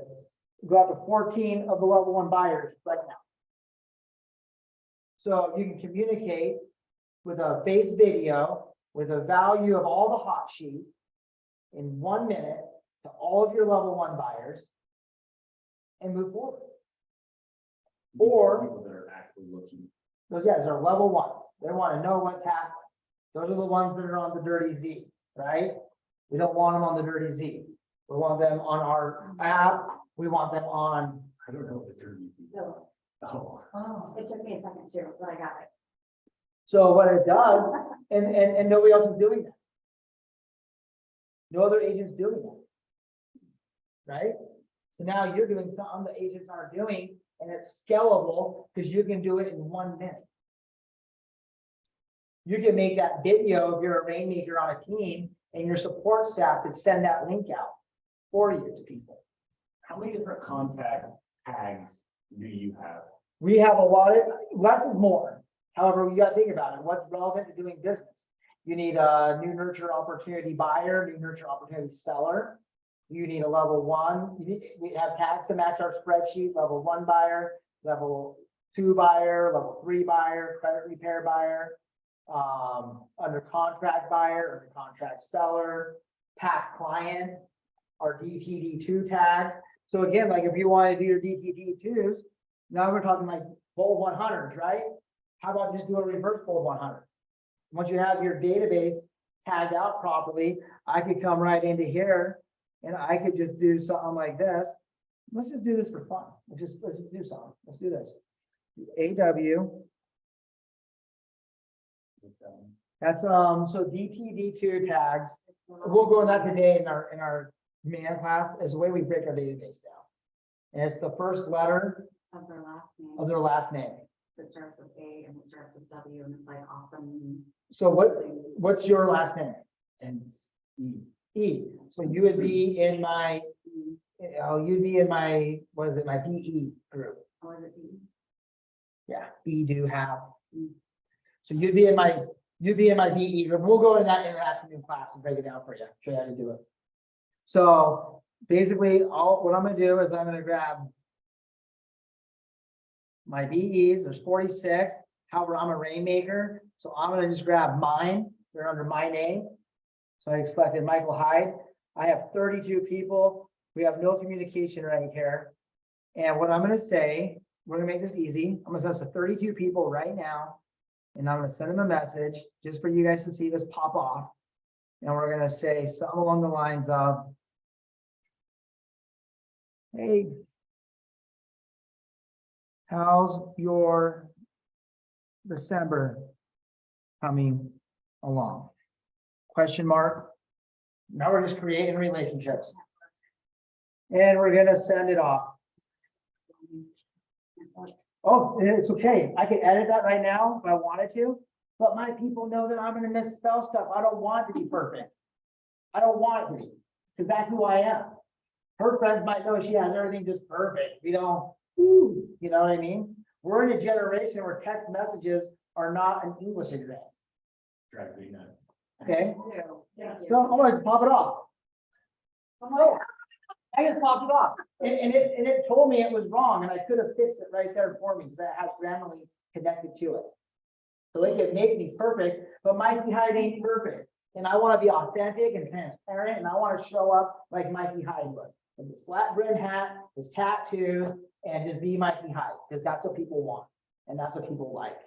I don't need to be someone that I'm not, and I can make things completely perfect. However, they'll tell you, if you read the book, The Conversion Code, that text messages that have typos in it get responded to more. It's human. It's human. Show up where you need to be. Be who you are. Now, if you mistype something, your friends might catch that like, oh my gosh, he never does that. What's going on? You know what I mean? We'll just let that pop off and we'll just watch the red bell up here and just see what happens as we just move forward with the class. Because if they text you back, it shows up. It'll show up here, it'll show up here. Oh, I already got a message right here. Okay, a little slow. I'm already communicating with my database while I'm teaching you guys the class. And you guys will watch the class and not communicating with the database. It thinks a lot. Sorry, guys. You think, you see all this typing over? Get after it, guys. If you guys want to have even fun, more fun, text this out to your clients or to your database while you're sitting here. Hey, how's your December going? Question mark. Quick question. Do you know anyone thinking about selling their home that's not on the market right now? But don't send that today, because Because if you haven't done this class right here and you haven't talked to them at Twilio, then they're gonna get an opt-out. Oh. And so I want you to get ahead of that, okay? And that's what this afternoon's class is for. So we'll do that later on. I've gotten 7 listings from that text. He said my whole database, then I went floating on the river, got back, had 7 referrals. And I was like, all right, cool, let's go. Honestly, one year I did that text after 4th of July. I'll usually do it after a holiday. Like, hey, hope you had a great Christmas or a great 4th of July. Quick question, who do you know? Blah, blah, blah, blah. I picked up a $3.7 million listing from that text. Several like $400,000, $500,000 listings and 2 like $400,000 buyers one year, right after the 4th of July. And this is when Twilio first came out and everyone else wasn't using it. And I was like, forget about it, dude. Like, I can get that, I can get that many results that quick. And I went floating. Really I went floating that day. Came back, had all these referrals just sitting there. And I was like, all right, life has got easier. Thanks, Gary. So now what we'll do real quick is we'll clear this. Apply. And I'll just look myself up in my database because I even ask myself for business. I know 5 people. They're gonna buy and sell a house this year. So right here, we'll click on my contact card. Okay, now this is the power of the mobile app. All right. So with the mobile app, I can text people. So from my laptop, I can text people from my Twilio number. From my mobile app, I can text people from the Twilio number or from my actual mobile phone number. The difference is if I text from my mobile phone number, it's not going to log onto the contact card. I have to actually do it for it. If I text from Twilio, it's automatic. So for instance, if I go into here and I look myself up and I type in Mike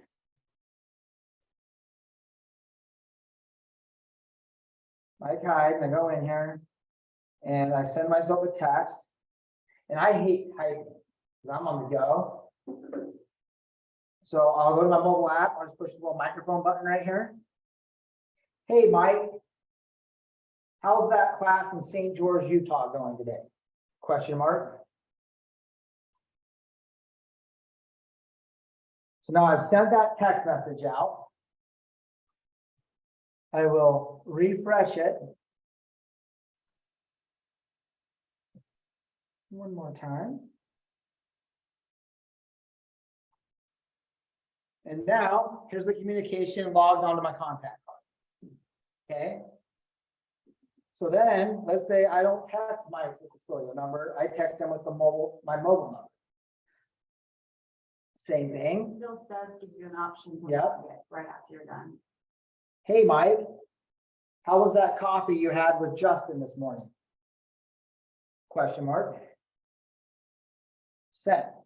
So now when I click back here to go back to command, it asks me, would you like to add this text to the contact timeline? I push yes. I open up my messenger, I push copy. Pop in here, I just push paste. And save. Come over here and I push refresh. And there that communication is logged on here. Now let's say I ran into Mike at Costco and Mike told me that his uncle wanted to sell his house, okay? And to follow up in 3 weeks or 2 weeks. So then I can click this plus button, add activity. And I'll just say meeting. I ran into Mike this morning at Costco and he mentioned that his uncle Tom wanted to sell his property over in Hurricane, Utah. And that he would want to meet with me in 3 weeks. And that I need to follow up in 2 weeks to set an appointment with him. Question mark. Rebecca, when you text, speech text, you have to say hurricane. No, I changed mine. I changed mine to. So here we go. We push refresh. And there's that note on the contact card. Okay, so if you're running a team, it's all about getting your information into the contact card. So whoever's following behind you knows where you left off. If you didn't put that communication in there, then they have to call you and ask you what happened. Right? And now I'm gonna forget about this, because that's what Mikey Hyde's gonna do. So what I'm gonna do now is I'm gonna push plus, add task, call Mike and set an appointment with his Uncle Tom to meet out at the ranch. And then I'll put over here, make it a call task. When I ran into Mike, he said that his uncle wanted to sell his ranch, and that in 2 weeks, I need to call and set an appointment. Remember that Uncle Tom loves Krispy Kreme donuts, so when we go out there, make sure that we bring some donuts with us. We're gonna make that a high priority. And we're gonna set that for 2 weeks from now. So we'll put it on the 21st. And we push save. So you're And so now, communicating that information as a task and as a meeting. yeah, because whoever clicks on that task just needs to see what's happening on it right when they get in there. And you want to save that as a meeting also, just because it's easier for you to reference it that way, like in the future. Exactly, because it wasn't a phone call, I ran into it in person. If it was a phone call or text, I would log it as a phone call or text. But since it's an actual, we ran into each other, it was more of a meeting, then I'm gonna say it was a meeting.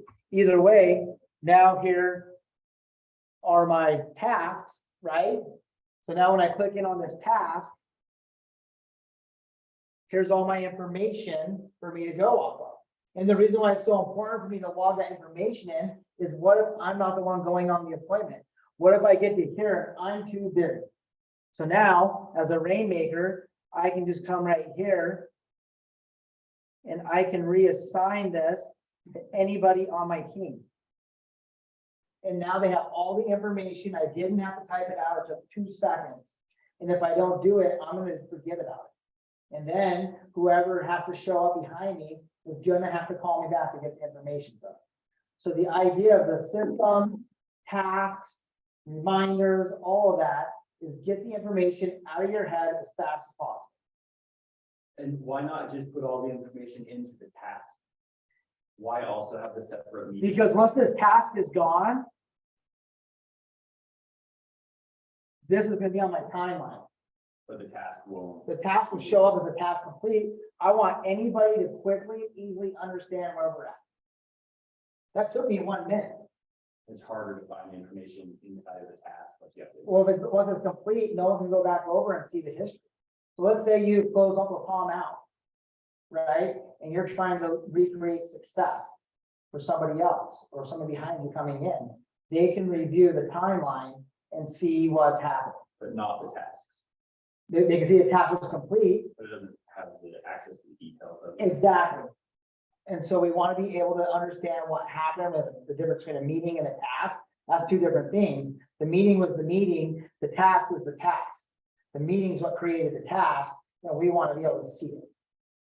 And so again, you may decide, you know what, I don't need to do that, I need the task. It's your business. Well, I haven't used the system, Mhm. and so I don't know what you do or don't have easy access to in the future. So that's why I was wondering why you did. Why- Yeah, so we can come in here, let's just do this, just so we can see. Let's complete it.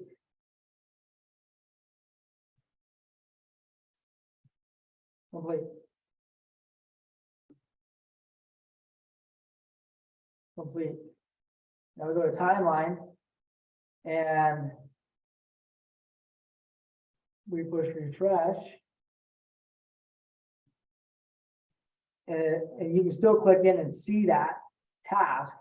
However, you have to click into it. Versus just be able to scroll down and read what happened. So the difference is how many times do you want to click when you're reviewing stuff? Or do you want to just easily be able to see? And so for me, I'm gonna do both because I want to make it as easy as I possibly can for anybody to fall behind me and know what happened. Because I have so many people helping me, and if I don't give them the information, they can't help So if you're a new agent or you're an agent that is desiring to build a team in a few years, imagine being able to leave them all this information. So wherever you put someone in, they have the information they need to help you succeed. And so I'm like an admin on the team, and coming from an admin position, having notes like that is like incredibly helpful, because otherwise I'm like, hey, so-and-so, blah, blah, blah, how do you want me to tag them? And that gets really annoying to the rainmaker. They don't want me to ask. Yeah, and it's their own fault. Because they're not leaving you enough information to do your job. So in order for you to do your job, which they hired you to do, you gotta pester them. So once they have the systems put in place, and once they're using the Command Mobile app the right way, using that voice text feature, because they're busy, now they can do it quickly and easily and effectively and rock and roll and move. When we lead generate, we have our laptop open on command, and we're running out of our mobile app. And so I can literally call from the mobile app, log the information in. Oh, talk to Becca today, blah, blah, blah, blah, blah, blah. Boom, now it's on the time card. And now everyone knows what's happening. And then anybody that falls behind knows what happened. And then we can watch a lead come in on Facebook. We can watch every smart plan message that hit them. And we can literally look at the conversion take place over the timeline. I'm still curious how many tags you have, like 50, 100, 1,000? We're cleaning it up, because at first we didn't have a standard on it. And so we were letting agents create their own tags. And so we had to actually put a kibosh to that. And we run our own tags. And so again, we run a tag for if anytime you would like to bulk tags or grab that group, then you need a tag for it. And so again, everyone's business is different, your lead sources are different, your communication may be different. So you just gotta think about, what does my business look like? Are you doing commercial stuff? You're gonna definitely want to keep your commercial buyers separated from your residential buyers, because your commercial buyers don't want residential listings and residential communication. You want to be commercial based. So you just gotta think about, who am I communicating with, and how is that smart plan need to run? Because then once you have your tags, then you can just connect the tag to a smart plan. And you can make tag triggers for smart plans. However, if you have too many tags and you don't have a system with it, then you could be sending the wrong communication. And that's where you'll look like you're automating your process. And so when we make text messages, they're super easy, plain text messages that can be pretty broad, generic, and are usually a question. That way someone has to respond back with an answer. And then we can then pick up the phone and respond back in real time. Because again, it's initiating conversation. And so if we think about smart plans, initiate conversation, respond back manually, or pick up the phone. And then we're showing that human.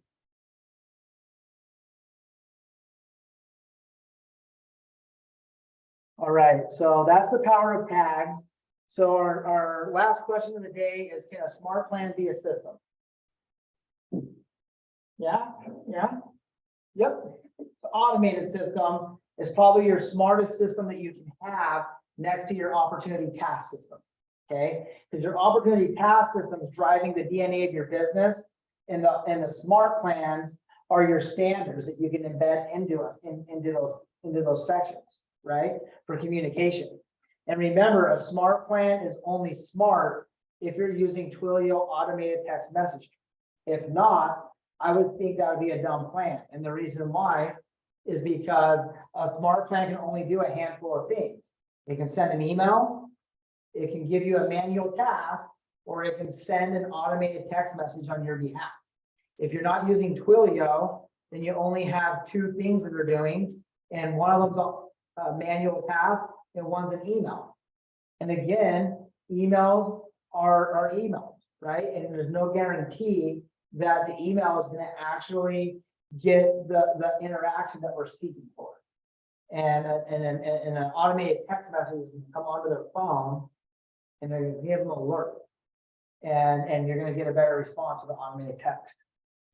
And so when it comes to text messages, when you're in your smart plans, you have your smart plan applet on the left-hand side of command. Click in on it. I'm going to shut some of these windows down.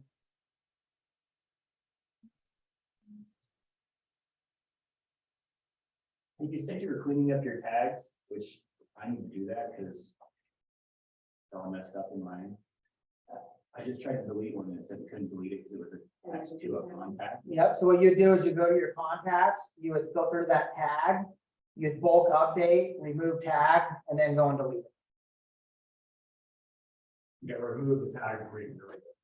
Yeah, you gotta remove the contacts before you can delete the tag. And so you would search the tag, and then you would bulk edit, remove tag or from the contacts, and then you go back to the tag portal and you would delete it. Gotcha. But you can bulk edit, you don't have to do one. Bulk edit, yeah.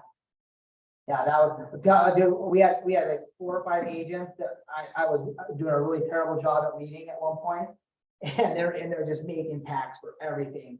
And then as they left the team, I had a bunch of agent tags that didn't even serve a purpose for us. And we had to clean it up. And then I had to create a standard. It's like, nobody creates tags besides these tags, period. You know, because I had agents creating tags with their name on them, like Sarah's buyers or Sarah's level ones. Well, we don't need to do that because we can sort by agent and then apply the tag. So the tags don't need to have the agent's name on it. However, like I was failing forward and I wasn't leading them properly. So I got real loose for a minute. And so we're continually cleaning up tags. I would just say, think about your most important tags and start there. And then once you have a good idea of what your tags are, I would create a spreadsheet with your tags on it. And I have a spreadsheet that I can share. We're still working on it. And I don't want to share it until we get it a little bit more refined. And it'll show you our standard tags. That'd be super helpful. Yeah, mine are crazy, like lot 48 or referred by so-and-so from Goldwell, like Yeah. things that don't matter. Yeah, no, it's pretty wild how, you know, when you start going through it on what can happen with the tags. So once we're in the Smart Plan portal, you can create a Smart Plan by clicking that right-hand button. We're gonna do that in the afternoon class. We're gonna talk about Smart Plans. And we could do an actual Smart Plan class. I just don't know if we'll have time today. Depends how much time we have as we run through this afternoon. Right now, we have 118 Smart Plans that we use. Okay, so for instance, like we have Smart Plans for every level of the opportunities. And since I know some of you are probably going to want to run some Facebook ads, right? What I'll do is I'll show you guys our Facebook conversion Smart Plan. You convinced me that I got a lot to do before I need to worry about Facebook ads. Right? But someday, yeah, Mike, someday. Well, the cool thing is like Facebook's leads are a lever that you can pull, and then you can plug them into a Smart Plan that kind of automates it. Like then you can like lead your agents through. Takes them from an inquiry to a lead when you actually talk to them, they're a lead. So- It speeds them out for you. Yeah, so like for us, like right here, day one, when someone gets a Facebook lead on our team, now it goes to Noel or Eula, right? And then they're converting it and setting the appointment for our team. And that's why I think like one of the most powerful levers you can pull that is like, if you're gonna like actually plug into leverage is a contact backer with an ISA, because they're actually lead generating. And if you're managing a database and they're lead generating, then you're running a lead generation model. And then you're on model, right? And so, like, for instance, with this, like the first thing that's gonna happen when we get a Facebook lead is Noel's gonna text them a link to the video that our agents have made of themselves saying, hey, it's Mikey Hyde. You clicked on one of our properties on Facebook, and I just wanted to let you know that we are gonna be reaching out, and I'm really looking forward to being a resource for you. Have a great day. And then that message goes out to their phone. Then after that, and we send it from our actual phone number, because the first message from Twilio is gonna give them an opt-out. And since we have to be TCPA compliant and friendly, that's just a standard, right? However, we're gonna send them that text message from our phone first, and then Noel is gonna call them 3 times in a row. Now, if the contact answers on the first call, he's not gonna call them another 2 times. Okay, that'd be weird. However, chances are they're not gonna pick up on the first call. So he counts. Like, call if it goes to voicemail, calls right that same. Counts to 5, calls them again, counts to 5, calls them again, they pick up, they think the house is on fire. Yeah. And now we have it, now we have a connection and now we're talking. And then Noel does his call.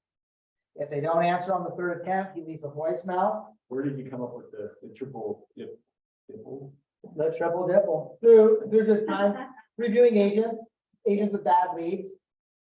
Like, did you call the lead? You call him one time, didn't answer, it's a bad lead. Did you ever call him again? No. So that's how we built the smart plans. It's our standard. I thought it might seem like, oh, Ben Kitty told me this is how you have to do it. Everything I do, I copy from somebody, right? And so I think in some way or form or another, I have a group. Someone's like, call 3 times, or call 2 times. Right. The book, The Conversion Code, is a great resource for you guys. And that's how we built all of our smart plans, is off of the conversion code. And what the conversion code will tell you is simple text, they're quick and precise, are gonna get a response, and same thing with email. So when you're looking at your smart plans, like a lot of us think, well, I need to sit down, I need to make all these email designs, they need to be all fancy graphic and HTML. I don't have time to do that right now. What the conversion code will tell you is an HTML email is less likely to get opened up or get an actual response to, because it looks generic and unsincere. Whereas if you use a simple text email, there's one sentence and it looks like you actually typed it out, and there's no graphics and there's nothing fancy, is more likely to get a response. And so when you think about making smart plans, you don't need to spend a lot of time making all this fancy marketing, because that doesn't look authentic and it's not going to get you the actual conversion that you want. So less is more when it comes to smart plans. Don't send somebody a paragraph. Nobody's reading a paragraph. If you're in line at Costco and someone texted you a paragraph, you're probably gonna be like, oh man, I gotta text Justin back here in a little bit. And then you get home, and you got the dinner, and then the kids' football game, and then you get home and it's 9 o'clock and you go to bed, and the next day, Justin's text is 5, 6, 7, 8 texts down below, and you forget to respond. And that's the same thing these leads are doing. So you'll get a better response from a lead just saying, hey, contact name with the merge tag. Are you still thinking about buying a home? And you'll get responses from that. And you've sent them all this communication and they haven't responded, and then you send them this simple text and they respond. And then you set an appointment and you're like, oh man, that was easy. Like, holy smokes. So then what happens is step 3, here's our standard, right? This goes right back up to our standard of what we run in Cultivate, right? Even though it's a lead, our Cultivate standard is add all this information, add the smart plan. This is for Cultivate. However, when we're looking at lead, our lead standard is add client tags, send this Loom video, give them the triple dipple, create a saved search in Command. Well, in Command on the contact card, you can create a saved search, and you can choose if you want to go out instantly every time a property lists on the MLS, weekly, bi-weekly, monthly, bi-monthly. So if you have contacts in Command and you put them in a My Monthly Nurture, which is 12 emails a year, and you put them in a saved search with a monthly email out, right there is 24 touches out of a 36 touch. And so all of a sudden you can start creating all your touches with smart plans that are purposeful and have value versus sending them information on how to change the air filter in their furnace. And again, it's all automated. You don't have to do anything besides put them in the smart plan. Okay, put them in the safe search, and then you put them in something like this. This smart plan right here runs 12 days, 25 steps, 14 touches. So if you're a new lead coming into our team, you're going to get 14 touches over the first 12 days of you showing up. And if we don't convert you then we have a non-responsive smart plan you run into that runs up to day 40. And then we have a nurture smart plan they fall into that follows them for the next 12 months. On top of that, they're in the My Monthly Nurture and they're in the Save Search. So we are touching them all the time. And we get a lot of our conversions at month 8 on Facebook leads. And in fact, I would trade somebody 100 new leads for 50 non-responsive leads that are 10 months old. Any day of the week, because those guys are getting ready to convert. The thing about Facebook leads is nobody gets up and says, oh, I want to buy a house today. I better get on Facebook and see what realtors got going on, right? However, we build our Facebook ads audience on people that are on Zillow, Trulia, Realtor.com. And so Facebook knows what these guys are doing. So then they put our properties in front of these guys that are looking in these portals. The difference between a Zillow lead and a Realtor.com lead is Zillow and Realtor.com are following those leads, and they don't send them out to realtors until they know they're getting, like, they have an algorithm that they follow. And before they don't send the lead out the minute someone clicks on a property, they're watching them. They're watching what they're looking at. And then as soon as it hits all the boxes, it's like a nurtured lead, then they sell it out. And so the difference between a Facebook lead is it's probably earlier in the stages of voyeurism looking for a property than a Zillow lead. However, our smart plan is designed to find the low-hanging fruit first. Because out of those leads, there are some of them that are going to be right now buyers and sellers. And a lot of our property buyers, like they're coming on our listing, like we'll grab just listed properties out of our MLS that aren't even ours. And we'll do just listed Linda Vista, Missoula, Montana. And we'll put a bunch of realtors properties because they're through the IDX. And then when they click on it, it brings them into our agent site, into that neighborhood on those properties, which follows all of the rules of the IDX. And then, so now they're in our portal and we get their information because we use Facebook registration form. And so that's how, as a new agent, you can start getting good leads. You don't even have to have any listings. Now we do open house listings. Okay. And then once you have those listings, you start calling them. And what we found is sellers look at where they're going next before they put their house on the market, or they look at what houses are selling for around their property. So a lot of your buyer leads are actually seller leads. And so, and they usually convert at month 6. And they usually come in the form of non-responsive for about 6 months. And it took me a while of tracking it to the point where I was like, oh, I need to archive this lead. This is a bad lead. I'll send them one more message. Hey, are you still thinking about buying a home? No, I need to sell my home first. And they didn't say anything for 6 months. And then that simple text, now they're a seller and a buyer. And so the difference is it's a longer conversion. And if you have the smart plans put in, you can win. So you have your smart plans that you can work with. I've never used the save searches directly out of command. I've always done it directly from the MLS. Do you do both? On leads that come in, we do it in command first. And then when we have a level 1 buyer, it gets built out in Flex and in Save Search and Command. We're hitting them both ways. Like, I don't want a level 1 buyer going to the Dirty Z to look for properties.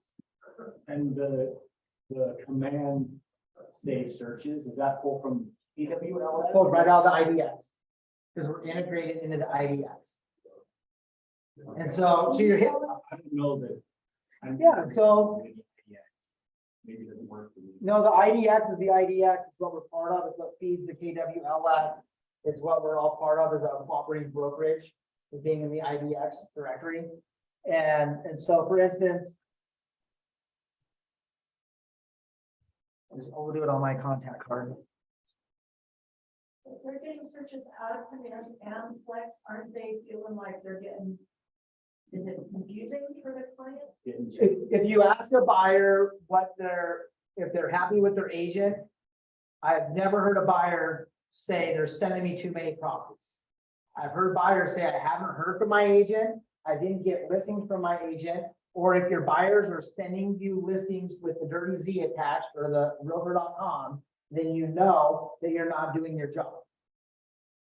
And so if we're going to work buyers and be a true fiduciary, we're watching the hot sheet 3 times a day. We're making sure they're getting these alerts and we're checking in with them. Because we want them to know that we are on the ground, boots on the ground, finding them homes in this market to buy. So they're not saying you already sent me this home. No. I told you I didn't like No, because out of command, I can send them up an instant notification. So it gets them an instant notification across their phone like a Facebook message. Right? Zillow can't do that. Or it's not Zillow, but Flex can't do that, right? And so the Flex MLS is gonna send them an email.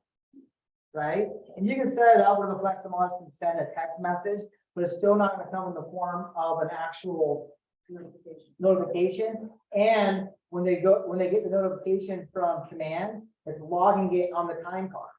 I'm doing my best to keep my client side of command's ecosystem, so I can see when they're looking at properties, so I can see what they're doing, and it's saving it on the contact card. Every time we allow an outside portal to control our client's voyeurism, then we don't have oversight on what's happening. And that's what we want to keep control of. So what's cool is I can go here to save search on my contact card. And I can say create a save search, draw on map. So now here I'm in St. George, Utah. And you can grab this and I can just literally, I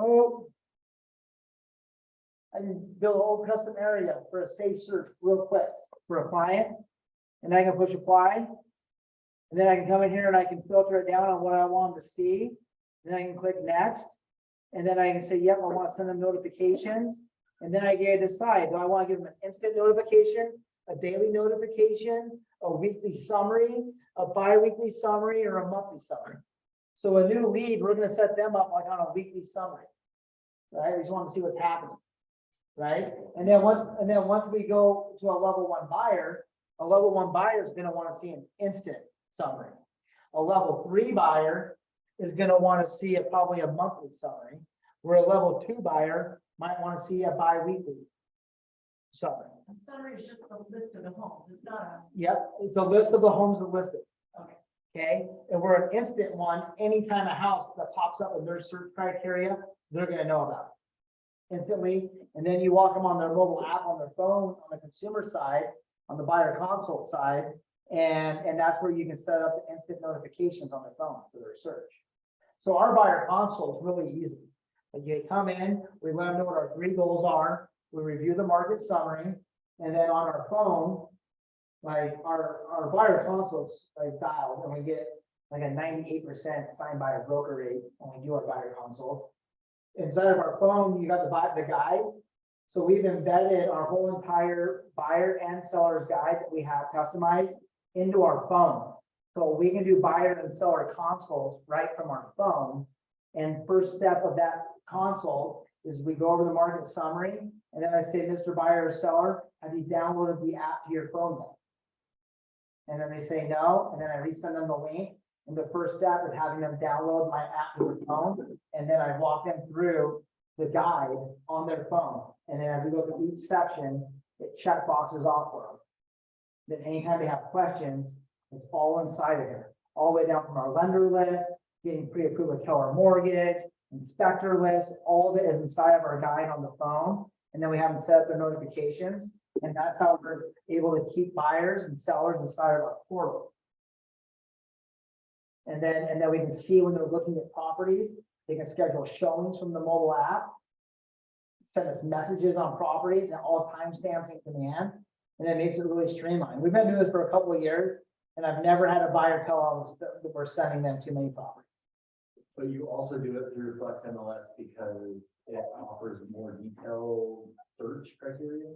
Because as we've gone through this journey, some things haven't worked 100% all the time. And I want to make sure no matter what, that the buyers are getting the properties when they're a level 1. The last thing I want is a level 1 buyer not to get the properties, especially in the aggressive market that we're in up there. And then Mike, you send them to the app, and then do you also send them with anything in their hand? Yep, we have the guide printed out in like a magazine style. We have the guide on their phone, and we give them we print out the market summary for them off the Flex MLS, and it shows like how many properties are listed. It shows the absorption rate. It shows the sold to list ratio. It shows the days on the market. And if you know those 4 numbers, then you're an expert in your area. I can come to St. George tomorrow, and I can grab your guys' market summary, and I can go on a buyer's consult or a seller's consult, and they would think that I was an expert in your area because I know how many listings are active. I know how many, I know what the absorption rate is, right? I know what the sold to list ratio is, and I know what the days on the market is. And if you know those 4 details, then you're an expert. If someone asks you, like, hey, how's the market? And one agent says, oh, it's slowing down, or it's amazing. And then you say, actually, we have 275 active listings on the market as of December 1st. We have about 2.6 months of inventory, which is up from last year where we averaged about 1 month of inventory for the last 24 months. Our sold to list ratio is 97% in Missoula County. And last year, up till April of this year, it was at 105% sold to list ratio. So we're down about 10% in the sold to list ratio. And our average days on the market right now is 97 days on the market, which is up from 72, which we were seeing for the first part of this year. And so all of a sudden, you're an expert in the market. And you have a sold to list ratio over 100. So because people are making offers over asking price, Oh, you're talking about the sold to list ratio. I thought you were talking about like the number of houses that were listed versus what actually sold. No, we're talking about like what did it list for? What did it actually sell for? Yeah. So real quick here, we're gonna review. What was it?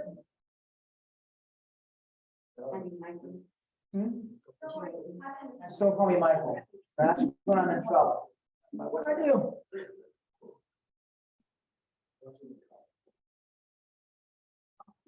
So right here is our different smart plans that we run. We have new nurture buyer, new nurture seller, client updates. So the new nurture buyer and seller ones are huge because that is somebody that answered the phone and said they were looking to buy or sell a home in the next X amount of time. However, we weren't able to set an appointment. For some reason or the other, we didn't set the appointment. So then what that smart plan does is it keeps reminding the agent to call them to set the appointment, and it texts them to set the appointment, and it follows them for about 40 days to set the appointment. And if it doesn't set, then it goes back to the lead generation team. So we're not losing conversion. Oh, sorry, can you go back just for 2 seconds? Sorry, I'm good, that's it. So this is our millionaire real estate agent model for Cyberbacker right here. So we're thinking about the Cyber Hub. It's a real virtual team experience with real people working in real time. So for the agents that are just level 1 agents, that means you're doing everything that we talked about today. Your marketing team, your transaction coordinator team, your buyer's agent, listing agent, you're doing all of it, right? Until you can't do it anymore, and then you need to make a hire. So from what we've gathered, the first hire that you should make would be a transaction coordinator backer. Because that TC is going to take away all that green off of your spreadsheet. And that's where you're going to get your first form of serious leverage, is by hiring a full-time transaction coordinator to step in and take care of all of that agent detail, right? That's where you're going to fill leverage. And for us to hire Angelica full-time, 40 hours a week to do all of our transaction coordinating, Cyberbacker to train her to our systems and models that we put together, $1,500 a month. My last transaction coordinator that I hired in person, I paid $45,000 a year salary, 5% bonus. Last year, we paid her close to $80,000 to do our transactions, and nothing was going the way we wanted. And so now we have Angelica running all of our transactions at $1,500 a month, our systems and models, and we're running more streamlined than we ever have. The second hire, which would bring you to a level 3 model, would be bringing in an admin backer. And the admin backer is going to work hand in hand with the transaction coordinator, right? And transaction coordinator is going to communicate to the admin backer. The admin backer is going to communicate to you. The admin backer is going to take care of all your scheduling, cleaning up your email, helping out and assisting your transaction coordinator. Because your admin backer needs to know everything that's going on in the transaction management side, and that's how you're protecting your business. Because if your transaction coordinator were to disappear, get sick, go on vacation, your business has to keep going. So your admin backer is gonna protect your business, right? She's gonna help out with listing management, or he, they're gonna protect the whole back end of your business. Gonna help out with marketing, Facebook ads, emails, all of that stuff, building smart plans. They're gonna take care of all that stuff for you. Then you're gonna go to level 4.1. And what you're gonna notice is your admin backer turned into your director of operations. Okay, because your admin backer has been working with your TC long enough to understand what's going on with the business. And then you bring in a contact backer. If you have an in-person executive assistant that you love and it does a great job, you can bring in an executive assistant. And so then all of this portal is going to communicate to your executive assistant and then to you. What we don't want is you as the rainmaker running all of this, because then you're not getting leverage.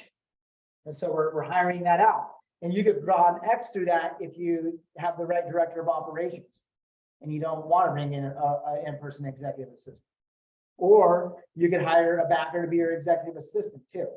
Totally up to you and your business model. And then what you're going to notice over here is key please. What you don't notice is buyer's agents. Most agents growing teams think I need to bring on a buyer's agent. Well, there goes 50% of your revenue.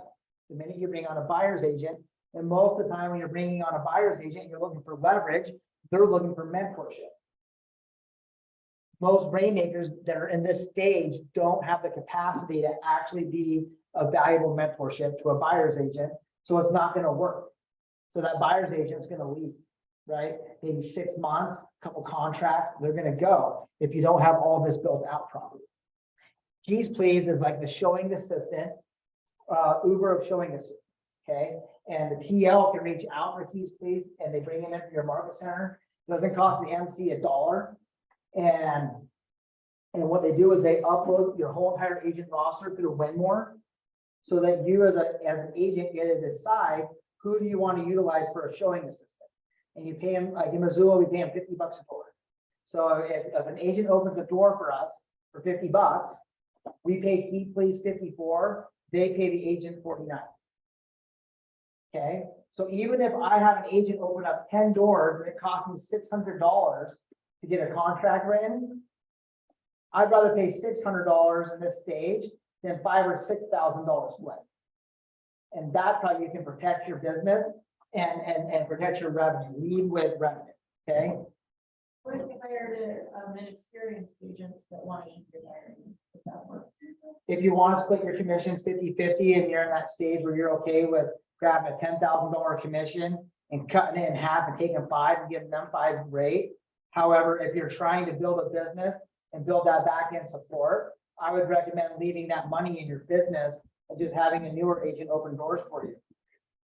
But I'm talking about, okay, and I'm sorry, and I did say buyer agent, and what I meant, like, what if you did a showing partner that was experienced, that was doing just specifically that, so it isn't a 50-50 split, it ends up being about, it is still percentage, it isn't a flat rate, but like a showing partner that it would end up being. If you have the right partner, plug in there, great. If you don't, then I would recommend not doing that. I'd recommend leading with revenue.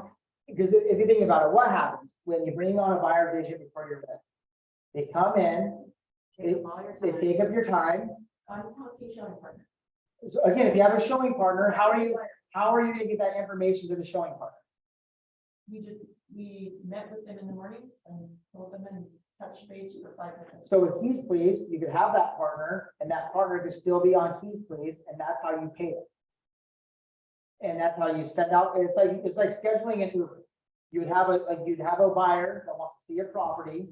Instead of giving them away to someone, you would literally go into the app. You say, "Oh, this buyer wants to look at this property," and you'd syndicate it out to whoever was on your roster of showing assistants. Within 1 minute, they would claim that showing. They'd go meet the buyer. They would show them. Keys Please charges your card, pays them, and sends you your W-9 at the end of the year. It streamlines the process.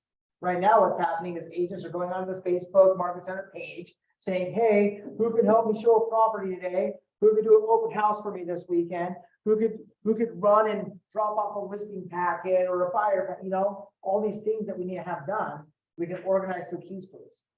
And it's free to the market center and it streamlines the process for you. So if you have that person in your life that could do that, great. And if not, there's agents at your market center that need experience.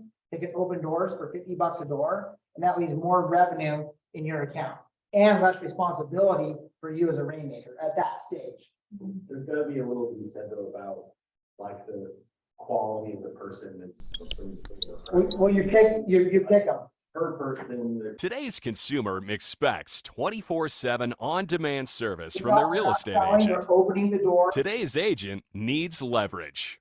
When busy agents need help, they have to call, text, or post on Facebook to find available agents to assist. The Key Please app seamlessly connects busy agents with available agents within your brokerage to help with home showings, open houses, and runner activities to efficiently deliver and respond to client needs. You can now show it fast and sell it fast with Key Please. Contact Key Please today at support@keyplease.com. So our showing assistants aren't writing contracts. They're literally opening the door, writing down the questions that the buyer may have, and passing it back to me. I call the buyer, they want to write a contract, great. Google Meet, Angelica, grab this buyer, create an opportunity on this property. Get the envelope ready and DocuSign for me to review, and text me when you're ready for me to review it.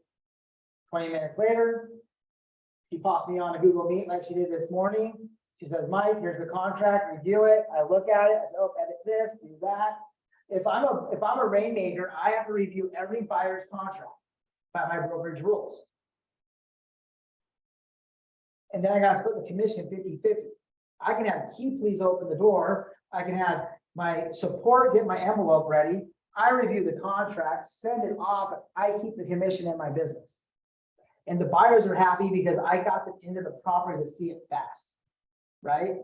So depending on your structure and on your support and all of it, Key Please is still the answer because it helps you get all the information to that buyer's agent quickly and effectively, and it allows you the opportunity to try on buyer's agents and see who do you want to actually have come on your team. Because what happens is if you bring on buyer's agents before you're ready, what it does is it overloads you, the bad experience for the buyer's agent, and then depending on how the relationship breaks up, they're going to leave Keller Williams. And then it puts pressure onto the TL, puts pressure onto the brokerage, and then we have someone leave the company because we weren't ready. This takes away that whole marriage of bringing on buyer's agents onto your team, giving them your buyers and all your repeat referral business that goes along with it. Because every time you pass off a buyer to someone and they leave, they're leaving with your repeat referral business.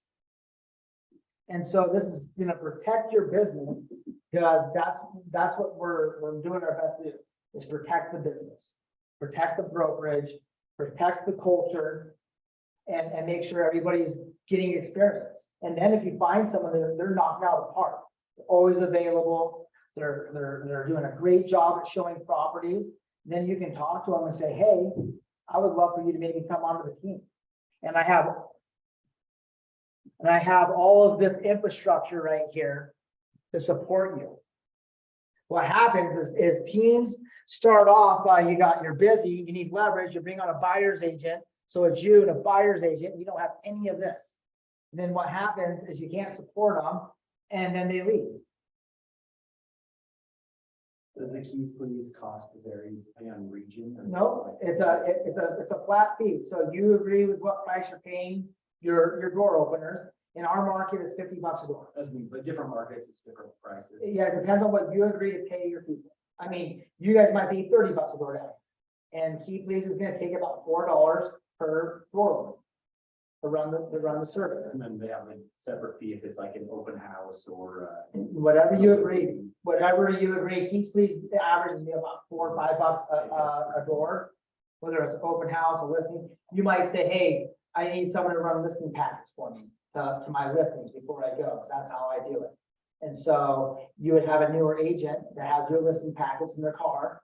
And then anytime you have a listing, you would just syndicate through Keys Please, and maybe you pay them $25 a door, or $20 a listing to go drop off the listing packet, or 15, whatever that number is, and Keys Please is gonna charge their fee. And then what's cool is at the end of the year, they send out the W-9s for you, so you don't get in trouble. Are they all licensed agents, like even if they're just delivering a package to brokerage? Yeah, it's all through the brokerage, through Winmore. And when you figure how many agents do you guys have, how many of them are in production, and how many of them need 20 to 50 bucks a day? Right. And then how many of them, would you rather have an Uber driver or a pizza delivery driver dropping off listing packets, or one of your licensed agents at your brokerage? Right? Like, I know listing agents that literally have pizza delivery drivers drop off listing packets. There's some type of agreement that they're not gonna try to snake the business that you just send into the door. Again, yes, that would be the idea, right? And that's where the culture comes into play. And if you have someone poaching your stuff, you're gonna move them off your thing. I just doubt that a new agent is gonna outlist me on one of our listings. You know, They're actually gonna be really happy with a couple bucks in their pocket and the opportunity to do business. yeah, and they can install signs, they can go install lock boxes. They can go and get things done for you and leverage. Again, it's leverage with systems, guys. Leverage with systems, so it's just gonna help you succeed. So level 4 too, and this is where I thought I was a year ago. If you asked me a year ago, I would have told you I was a level 4 team, and I wasn't. I had a transaction coordinator. That's what I had in person. And we were doing production, going platinum, but we had no infrastructure to support it. And so now you look where we're at today. Okay, so right here, you got your contact backer, and you got your sales coordinator. And what they're doing is they're setting appointments, and now you can bring on a buyer's agent. The minute you have somebody setting appointments more than you, now you can bring on a buyer's agent. Until then, just use Keys Please. Keep it clean, keep it easy. Put more money in your pocket. Put more money in your business. Build your infrastructure of your business before you bring on a bunch of agents that you can't support. Level 5-1. Okay, this is where our team is today. Quick question, do your backer people get paid like a salary or a transaction? No, depending on which backer you hire for what position, Cyberbacker sets the cost. So like for Nolan Eula, we pay more money for them because they're sales and they're on the phone. Whereas on average, you're gonna spend about $1,500 to $1,600 a back, somewhere in there. But is it like a piecemeal thing or like an hourly? Nope, it's 40 hours a week, full time, and it's a flat fee. And there's no workman's comp, there's no payroll, there's no anything. You pay with your Sparks business card, you get cash back rewards. Not sponsored by Sparks. Not sponsored by Sparks. Okay, and so the thing about it is, guys, is that if you are an agent right now and you desire to run a big team, like, and you want to go and hire all these people in person, you're looking at about $350,000 a year to run a hub like this. Through Cyberbacker, we can build this out for about $120,000 a year. And we can do it within 72 hours to any one of these positions, and we hire off a model. We have KPAs, job description assessments. I mean, the whole day 9. And so you're hiring on the model. Cyberbacker walks you through the process. They set up the appointments for you, and they help train for 14 days after you pick your backer. So any one of these positions, if you wanted to hire them, within 20 days, by the first of the year, you could have any one of these people trained to your systems and models and ready to go. Do they work for just you or? Just me. That is my team. They're there 40 hours a week. And that was my misconception of a Cyberbacker versus VA, because I didn't want a VA. I told my max coach, I don't want a VA. He's like, dude, Cyberbackers are real people that are really smart, working in real time for you. You've got to interview them. And I was like, fine, I'll do it. And then I did it, and it was the most amazing thing that ever happened. So we hired Angelica, then we hired Faith, and then I bought the franchise, and then I went to leadership camp, and I realized how far off a model I was. And then once I realized how far off a model I was, and then I had nobody taking care of my contacts, and that's my bread and butter, I quickly said, you know what, I just got to build this out. And so I built it out, It was a big risk to go out of pocket on it.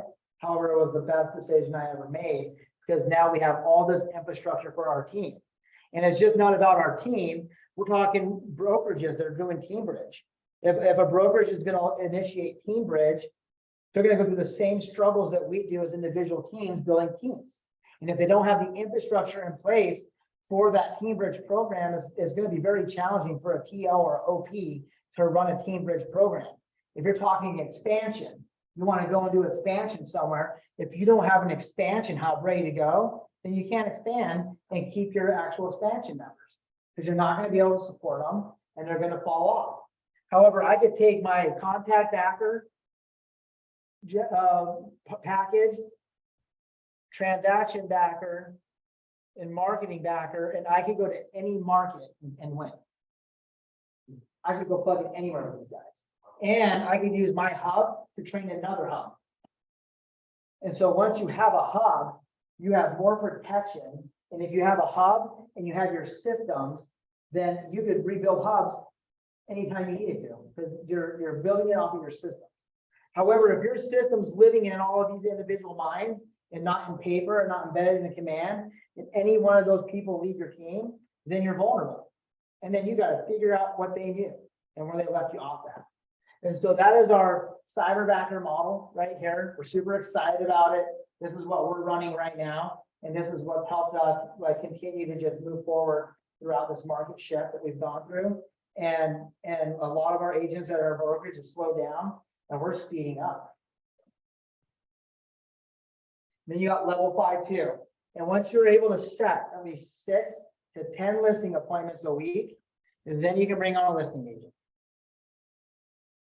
If you don't have at least 6 or 10 appointments for a listing agent, you don't need one. Can't support them.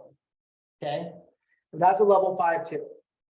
And as you see, we brought on more buyer specialists, but we're still utilizing key please because we want our buyers agents to be able to work effectively and efficiently. So if I'd rather bring on 2 or 3 buyers agents, but then use key please to schedule showings for their buyers so that they can run more buyers in less time. Because the reality of it is if an agent is doing 7 transactions a year, in order for them to come to my team and stay, I got to be able to show them how to do not 14, right? Because 14 would just be break even at a 50-50 split. And 21 wouldn't even be cutting it. I have to show a buyer's agent how to do at least 30 transactions a year if I plan on staying. And I have to make that 30 transactions feel like 10. And if I can't make 30 transactions feel like 10, then they're going to go. Do you run into any problems with the actual client and them having questions and concerns about the home that like you weren't there to see the problem, like the mold or the roof or I don't know. I'm not a mold expert, but I got some great resources for it. So it's all about the expectations you set up in the console. And so what I would tell my buyer is, Mr. Buyer, like, I'm so glad that you hired me to be a resource for you. I just want to let you know I have a team of agents to help get you in the houses as fast as possible. So on any given day, if a house comes on the market and you want to get in there and I'm not available because I'm at a different appointment, that's not going to keep you from getting into that home because I have an agent to get you in there. They're going to open the door for you. You're going to write down any questions you have for me.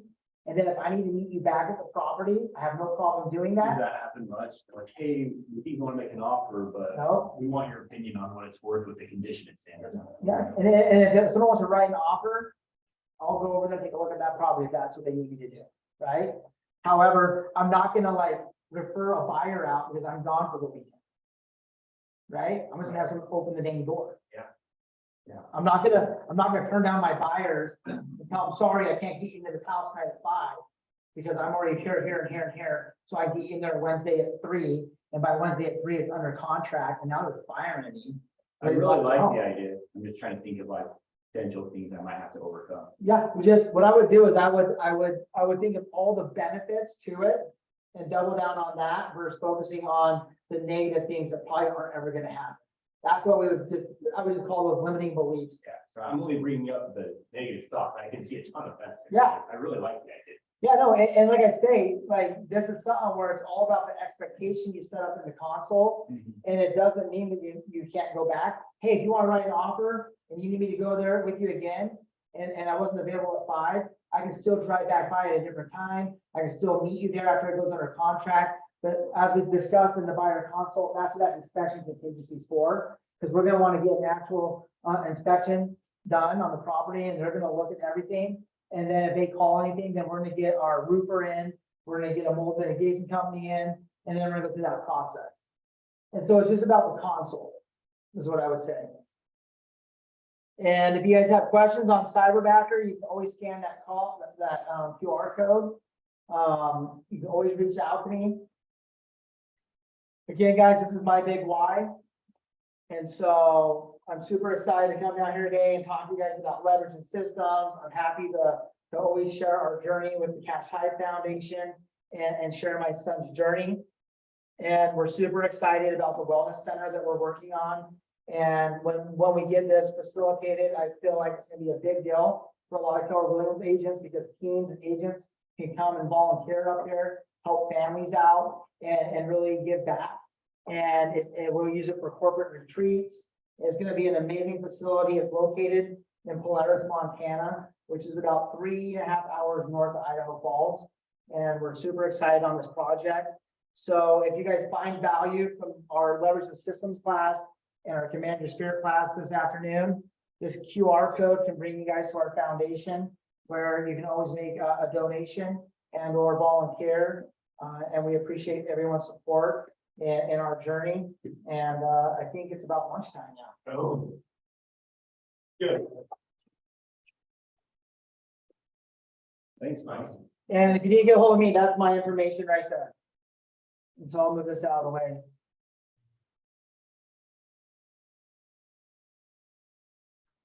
Hey, Mike, I'm online. Are we still gonna be able to just at the same Zoom be on the next class too?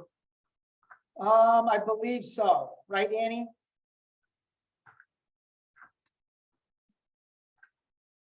Faith? Bueller?